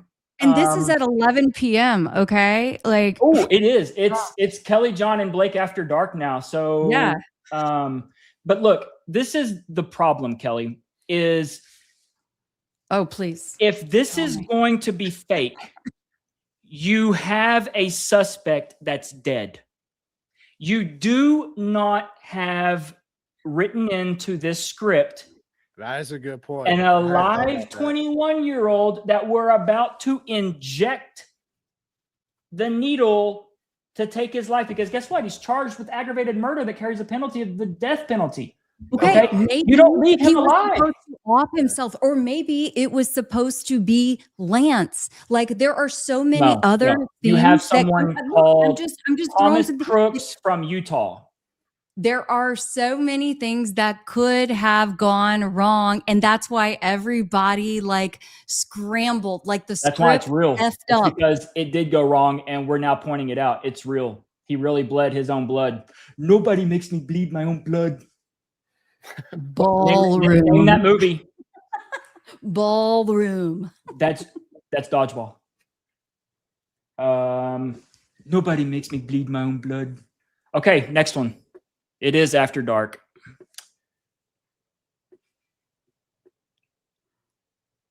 Yep. Thank you. Real sassafras. 10 baby mamas. Good Lord. Question for John. If the plan was to assassinate Kirk, why incorporate an exploding mic? Why not have the patsy aim and hit him? Well, that would not make him a patsy, right? Yeah, a number of reasons. Missed shot, bullet ain't guaranteed to kill, and you're leaving too many there's too much chance of failure. That detonated mic was a guaranteed kill. And then you had the perfect, the patsy doesn't even have to hit. All you need is that rifle to go off, and it's a success. It's just if you run the calculations, you're just a lot more likely to get the outcome you want with a microphone on his chest blowing up than to have some dude risk a missed shot or risk Charlie surviving the shot or living long enough to say something. You know what I mean? That's all it would take. You don't think Charlie had been singing like a bird after he got struck by a bullet? Even if it took him 5 minutes to die, there's no telling what he could say in that last 5 minutes. Here it is. Yeah, but he was in on it. He was in on it. He wasn't. I haven't shot myself with a CO2 gun. That's what I haven't done. I haven't done that. But I will be casting a Charlie Kirk replica cast. And I will be launching a magnet into the ballistic things that I make and reproducing the wound. And you'll probably say the trajectory is impossible or this, that, and other. But everyone else will see it, and it'll just, lend further to all the other data. I would ask Jordan, what data do you have that indicates that there was a squib or CO2 device? I wish we had one of those meteorological green screens so that I could be like, okay, Kelly, go over to your position like you're about to point out the cold front. But instead, I would like for you to please point out the squib. Or the tube, or the tank, or the valve. Where is it? And or then, the trigger. And then you have to ask yourself, who the hell are these people that think that this thing was a squib? Where's the squib? Point it out like it's a cold front. Yeah. Where is it? Blake, show me the test that you've done, Blake. John, do we have any connects on? I really don't want to be put on a list.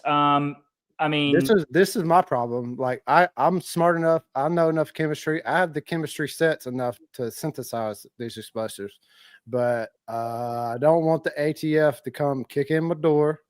I don't want to be blowing myself up on accident. And you know, my this mom feels like entrapment, Kelly. Wait, so why is it You have to why answer is the question if onus? I ask, Hold on. are you a Fed? Nope. Why is this onus only on Jordan or myself or anyone else who does not buy in to the other narrative, you know? Because right? it's a lot easier to test a fake because it wasn't fake. So to replicate a high order explosive is dangerous, but to replicate a fake is Hollywood stuff. Actors do it, right? They go home at the end of the day of it. If something goes wrong, it doesn't look good. If I replicate this thing and something goes wrong, I go home without fingers, or I go home in a body bag because the ATF shows up in my driveway and they Bill Cooper me. So the level of difficulty and the level of danger, it's not even comparable. So, you know, You can't argue with that, Kelly. He could be patient. I'm going to get around to it. Well, I'm going to do it right. I have literally worked with. I have literally worked with Jon Bray since October. Hold on, he was the first. Yeah. Okay, we could do the same thing with YouTube on the videos that I've showed you that were from 13 years ago. They do great work, and that was 13 years ago. Okay, must have some of that good peyote down there along the coast. Oh my goodness.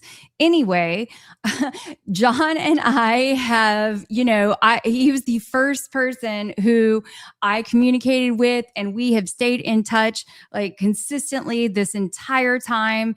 And I have appreciated him so much throughout this investigation.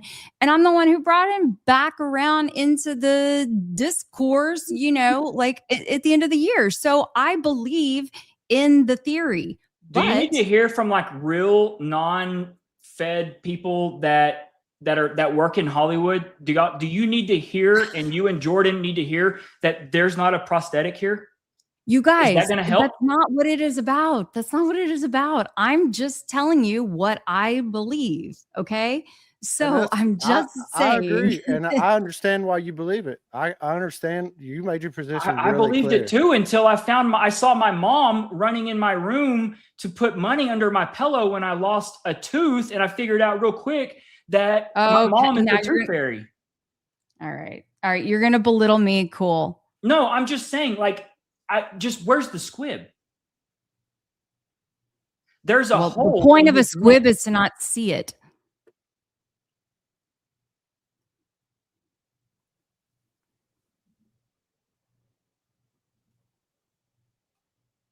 I don't even know what to say to that. I think they could pull it off. I think that they probably have the technology to pull it off. What I don't think is that they would do it in front of 3,000 people, because it's just setting yourself up for failure. Like, what if the thing doesn't go off good? I mean, it's just the what ifs are just, this is like, they stack up against the likelihood of it being done. It would be so much easier to do it in a different event or a different venue or a different time than to do it then. It would just be so difficult. You're just stacking the odds against yourself to try to pull off a fake death in that sort of scenario. Yeah. And here's the other thing. It also might not be a squib in terms of tubing. A traditional squib that we know of. Like, Jordan is way more advanced in this stuff. Okay. So I don't want to speak out of turn, and my gosh, like, I don't know. I'm trying to investigate all of the dang things, like from the before, the during, and the after. And I'm a one-woman show, so I'm cool with it. And again, thank you. Blake's the one that's not. I'm all here for it, and I'm here for it too. I'm here for it. I just look. I just can't wait to see. I just want to see something come out of someone's neck where it's intentional. I want to see them throw hats to me. I want to be there. Okay. I want to be there. I want to be like part of the hat catching crew. I want to see them walk up. I want to have, look, I've got even better cameras than Charles does. Okay. Or is this Andrew or Charles? This is Charles. I mean, I've got the brand new R1 with the most bad A glass. Okay. Like I will shoot, like I want to see this on, I guess, Jordan. Okay. I want to see everything line up. Cool. Let's get the backpacks and the automated, all of this stuff. Look, it's easier just to do this. Because here's the other to change your position. It's easier just to stay alive. You don't have to fake anything. You don't have to do this. I mean, he's already got favorable. Everything with TP USA is favorable. What's he afraid of getting in trouble for? Okay, like, but are they getting in trouble with their finances right now? No. Are they getting in trouble with anything? No.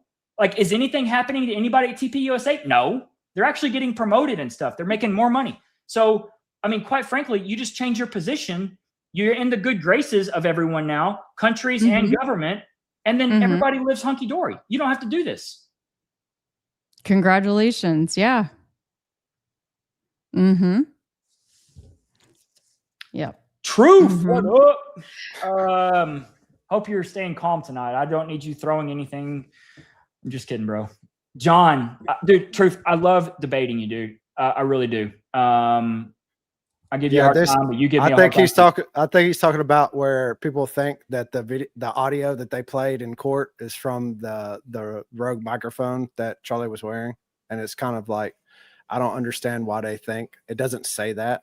It says it came from the camera that's behind them, so they're assuming A, that the audio that we heard is from the Rogue microphone that was on Charlie, and B, that the transmitter or whatever the box was connected to the camera behind Charlie was connected to the Rogue microphone.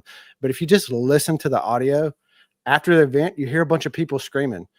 Why would the microphone on Charlie's chest pick up a bunch of people screaming? Did the crowd rush over Charlie after he was shot and fell to the ground and scream? Oh, no, they didn't. It was the security guards, and they didn't say nothing. They were just sitting there looking at each other. So why do we hear a bunch of screaming in the audio?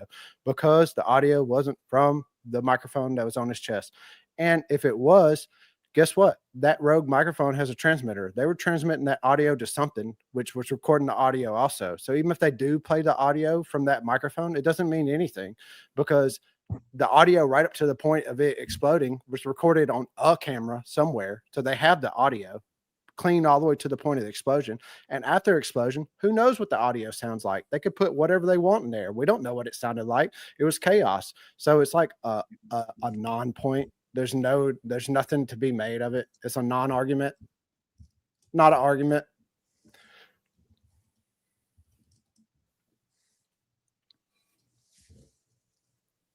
Lucen Sardi used exploding bullets and is a key JFK assassin suspect, by the way, or is the magic bullet more plausible for Keli?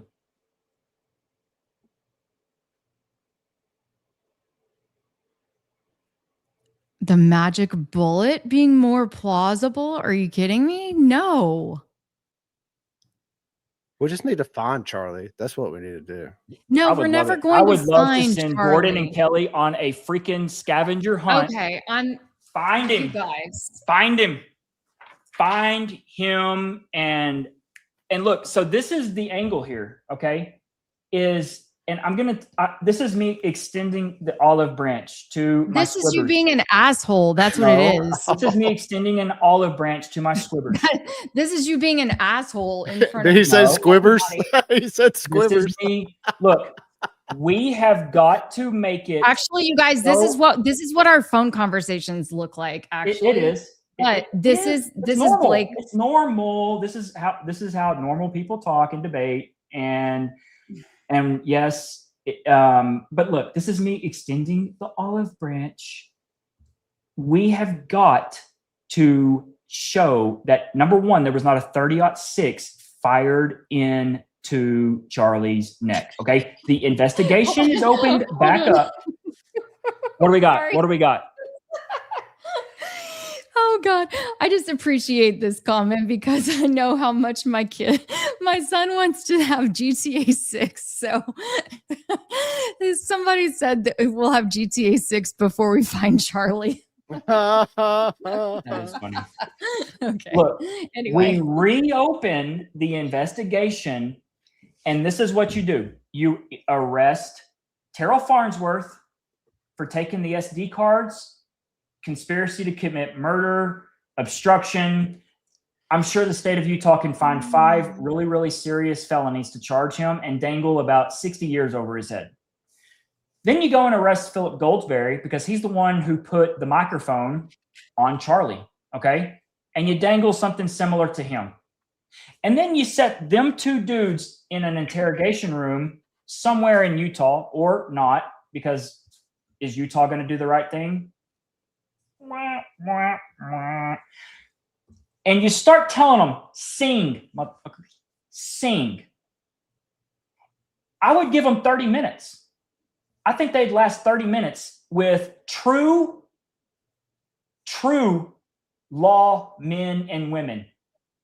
True ones, not these fake whatever they are in Utah. I'm talking about real law enforcement, hard-nosed detectives. And I guarantee in 30 minutes, those little fishies are going to lead to a little bit bigger fishies.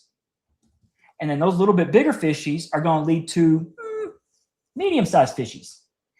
And I think you get the point. That's what a true investigation would look like in this case. And they've already greenlit us to arrest him. Terrell is breaking the law. Look, if Jon goes and witnesses a crime, and then he goes and starts to conceal stuff, take it away, anybody in America, if you see a crime happen, especially a murder, okay, someone being shot, hurt, stabbed, and then you're like, oh, the cops ain't here yet. Has anybody declared this a crime scene? Nope. Okay, I'm going to take my stuff because, hey, my buddy's the one who did it, and I don't want him to get in trouble. And you're like, zip, zip, zip, So pocket, why? and you're out. Look, if you are anybody in America and your name does not rhyme with Farrell, Clarnsworth, you are about to catch some cases. It's just the facts for every single body in this country, except for people like Terrell. Okay, so then do you believe that it was literally a coordinated conspiracy from the top to the bottom, all the way up to the president? I have never gone macro. I've never once put anything out about a country that's got a geometric shape on their flag. I've never once put anything. I have stayed micro focused on all of those people there that day, pointing out everything all of those people have done that is easily provable. You can show it. It's on video. It's behavior. It's things they have. It's things they shouldn't be doing. It's things they shouldn't be signaling about. I have stayed right there on that day. And that is why I believe we have gained the amount of traction where I've got stuff on my X page that goes 9.5 million in 23 hours. Okay. Yeah. But okay. Just because people see an X post does not mean that it is the gospel. Okay. Kelly, has your page grown exponentially at the same rate as my page? Okay, congratulations. You have a viral social media page. That does not make it facts. It's the theory.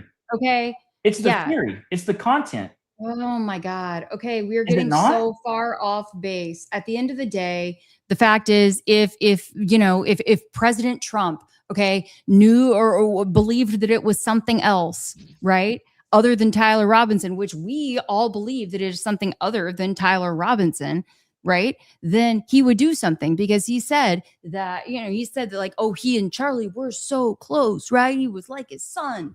He's the reason why he got elected. Like, probably the first time and definitely the second time. He owes him a lot. You'd think he would owe him justice. We can't even get Don Jr. to laugh at the 30-06. I mean, look, Don Jr. You've got it all figured out.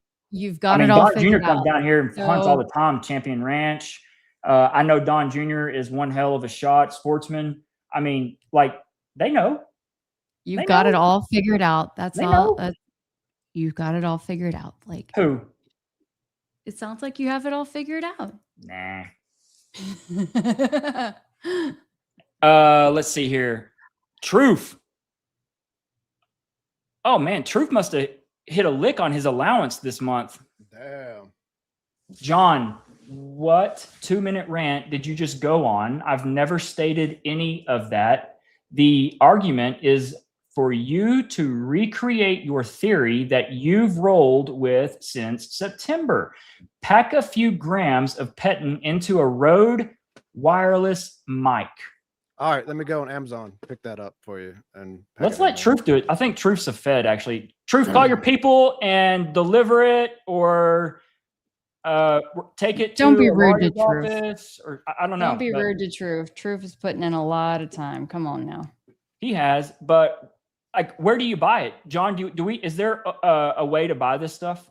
I mean, outside of the factory that was leveled. I've found people that have gotten so close, like the point of sending them the money and that it's back out of it. It's highly regulated and people are spooky about giving it out. You know what? Because it's high order explosive and it's dangerous, and they don't want people killing themselves trying to reproduce some, what they see is like a kook conspiracy. So I understand their hesitancy to provide it. So I'll just do everything I can around it, in and around it. And at the end of the day, it doesn't really matter what people think about it. People can make their own analysis. Like I said, I build off of people's arguments. So let me ask you this, John. Do you run more analysis, Truth? Right. Let me see your more analysis. I'll build something off of that. Like, let me work off of you, bud. I'll just keep, bouncing off of you. I'm not here to put down what you're doing. Like, I think you did good work. I don't agree with your conclusions, but it was good work, and I'll bounce off of it. Yep. So, do you think, John, is there something that you don't know about, or do you think there's a compound or something that we don't know about? It's possible. This is always like, it's been 10 years since they implemented that pager attack. So it's like we're a decade behind the tech. Like we don't fully understand the capability. Now, whether I think even 30 years. I think one of the things that I saw was 30 years. It was like, what, 96? Yeah. From Petin to now, or from the development? Yeah, I mean, I don't know if it was Petin, but it was one of the. Sorry. You get, that when we first started talking about it, I had pulled it up because there was someone in the chat who was like insistent about it. So anyway, I'd pulled it up, but there's no telling what they were able to use. But regardless, like, we'll be able to see the signature of it. Like, nothing happens with energy that doesn't leave a signature. You just have to be able to identify it and then have collaboration between multiple sources. That's my issue. When people cherry pick things, when they say, oh, I didn't want to use this, or I didn't want to use that, they'll have 2 of the 10 cameras that they'll use to run their analysis, and they'll come to a conclusion off of just looking at the audio off of 2 of the 10, or they'll, just look at one aspect. Like, I look at everything holistically. I'm not trying to come to my own conclusion to make myself look smart. I'm trying to come to the truth, and the truth is consistent. And so it will have consistency between all of the recordings, and that's what I look for. That's what I work off of, and I made it all available. I mean, you can scrutinize everything I do, but you scrutinize it by running it. Go run it yourself. Show me where I'm wrong. It's there available for you. My source files, my code. Don't tell me I'm wrong. Don't use fancy words to tell me why I'm not doing it right, or try to use your experience to say that I'm not experienced enough to do it. Go look at my work and show me where I'm wrong, and do better work. Because at the end of the day, if you do better work, we'll get closer to the truth, and we'll both be happy. So there it is. That's all you got to do. Good stuff. Just do better work. That's good stuff. Brett Booth, Blake saw your video posted on Utah, or with Utah using Celebrite tech to unlock a phone. Will that place TR wherever he was when the unaliving occurred? So Celebrite and Gray Key are the companies, the software that the state uses, and I am unaware of Celebrite actually snagging the cell tower data. So what I would see happen is the defense attorney like, I believe that the person on the roof was not Tyler. I don't believe Tyler was in the black clothes. I think Tyler was in a holding position in his car and stayed in the same clothes. Okay. So with that, it's easy. You can go right now and you can find out all of the 5G towers. You can find out every cell tower, even around where you are right now. If you're in the United States, you can find all the towers. So what I would vision happen is the defense team have those records for Tyler's cell phone to be subpoenaed. And then that would be, of course, coordinated with what Celebrite and Gray Key actually do put out in a report, which is going to show, it's essentially, if you just can imagine your phone turning into a PDF, okay? It is going to have, and look, the sample report that I showed from back in 2015-ish is going to be somewhere in the ballpark of 3,000 pages of a PDF, because it's freaky at what all they can do and show. I can only imagine how big of a report we're looking at in 2025 and 6, because just does anybody delete their messages? I don't. I mean, like, think of all the photos, think of all the new apps, think of just all of that stuff. And so I could see easily a 3,000 page PDF turning into a 12,000 page PDF. But long story short, it is the most in-depth report that you can imagine, all the way down to IP addresses, usernames within apps. I mean, it literally just converts your phone into a PDF report. And so just know that whatever the district attorney, Mr. Gray, when he stood up there at the podium and read that slop in front of the world, that is not from an extraction. Someone physically typed those in on a Word document, and that is not how those text messages appear on an official court admissible report when you're litigating a case in front of 12 jurors. Okay. And look, this is when things really started going crazy because the text messages are batshit crazy. There's absolutely no freaking way that Tyler Robinson would know that George Zinn just got arrested as he's texting his furry lover from the car. Like, how does he know this? But he's talking about it. How does he know George Zinn just got arrested? He's supposed to be running across the roof, through the parking lot, through the woods, over to grandma's. Like literally, how does he know this? They didn't think about that. All of these words are in present tense too. So he's texting his furry lover in present tense. Okay. So this is where I've always said, whoever wrote this script, well, they should be fired, and they should never be in charge of writing a script ever again when it comes to these patsies and setting up this, because they're absolutely horrible. Like they're stupid, because it makes no sense. Oh, Tyler's going to make it all the way off the roof. He's going to run through the parking lot. Then he's just going to leave his gun. His car's right here. I'm going to leave my gun underneath the tree so I can run through the woods to my car. And then I'm going to get on my phone and I'm going to text my furry lover about, I need to go back and get my gun. Come on, man. Come on. Be better, Utah, or whoever. Be better. Your script sucks. And it's too late because you already put it out. You've charged a kid with the death penalty over this shit. Like, they're so screwed. They're so screwed. Can you imagine being a DA and your job, like you're the chief, like you're the head law enforcement personnel in that county, like you're in charge, you're law enforcement, and you're the one who prosecutes the crimes, and you know that you're doing wrong?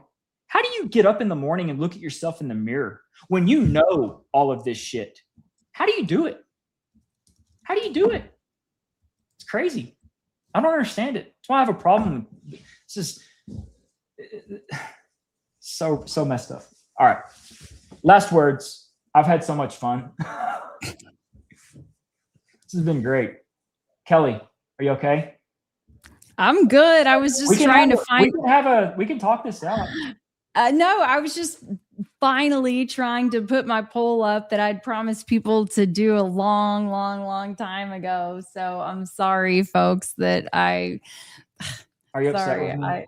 I got so distracted and Kelly, not. are you mad at me? Do I look like I'm mad? No, I can handle it. I mean, you're disrespectful, but I mean, it's just you. It just comes with the territory of being you. And you know, Sorry. I'll just I will. I'm gonna work on it. I'll start seeing a Buddhist. I will. I don't think a Buddhist is going to help, but I can meditate and get some of this out.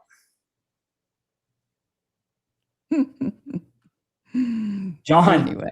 Man, dude, this is a great time. Like, literally, thank you for joining it. Like, man, like, last words.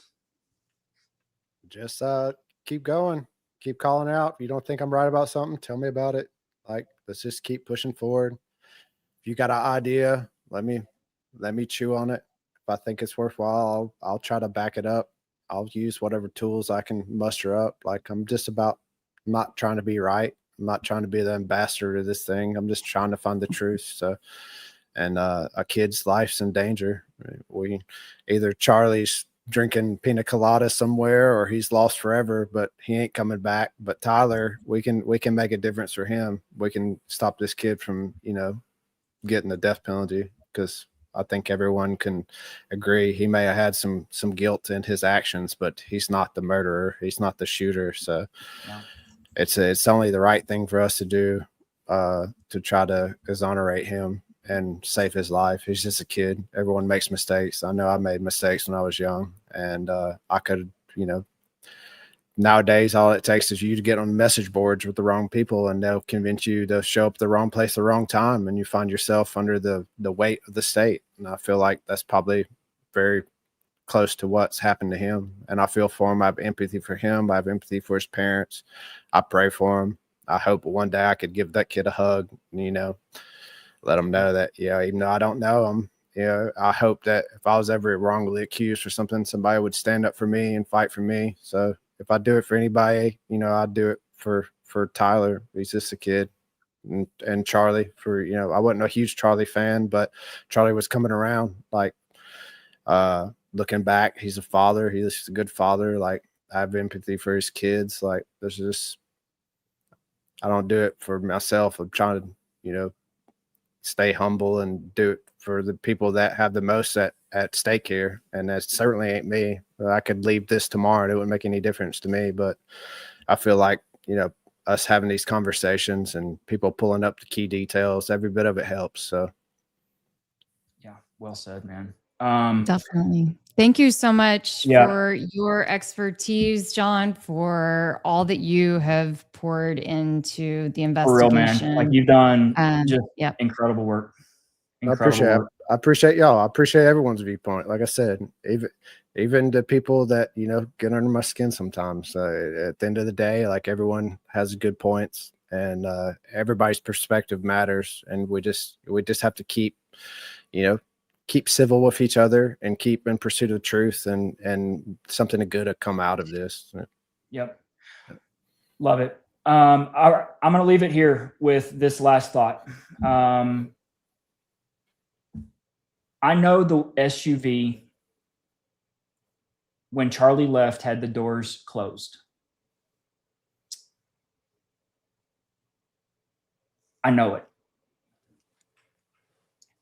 I am asking if anybody in Utah, if you're a business, if you're someone watching and you're from Provo or Orem and you're along the route or the supposed route of the SUV and the route it took, I'm going to be very, very clear with my words here.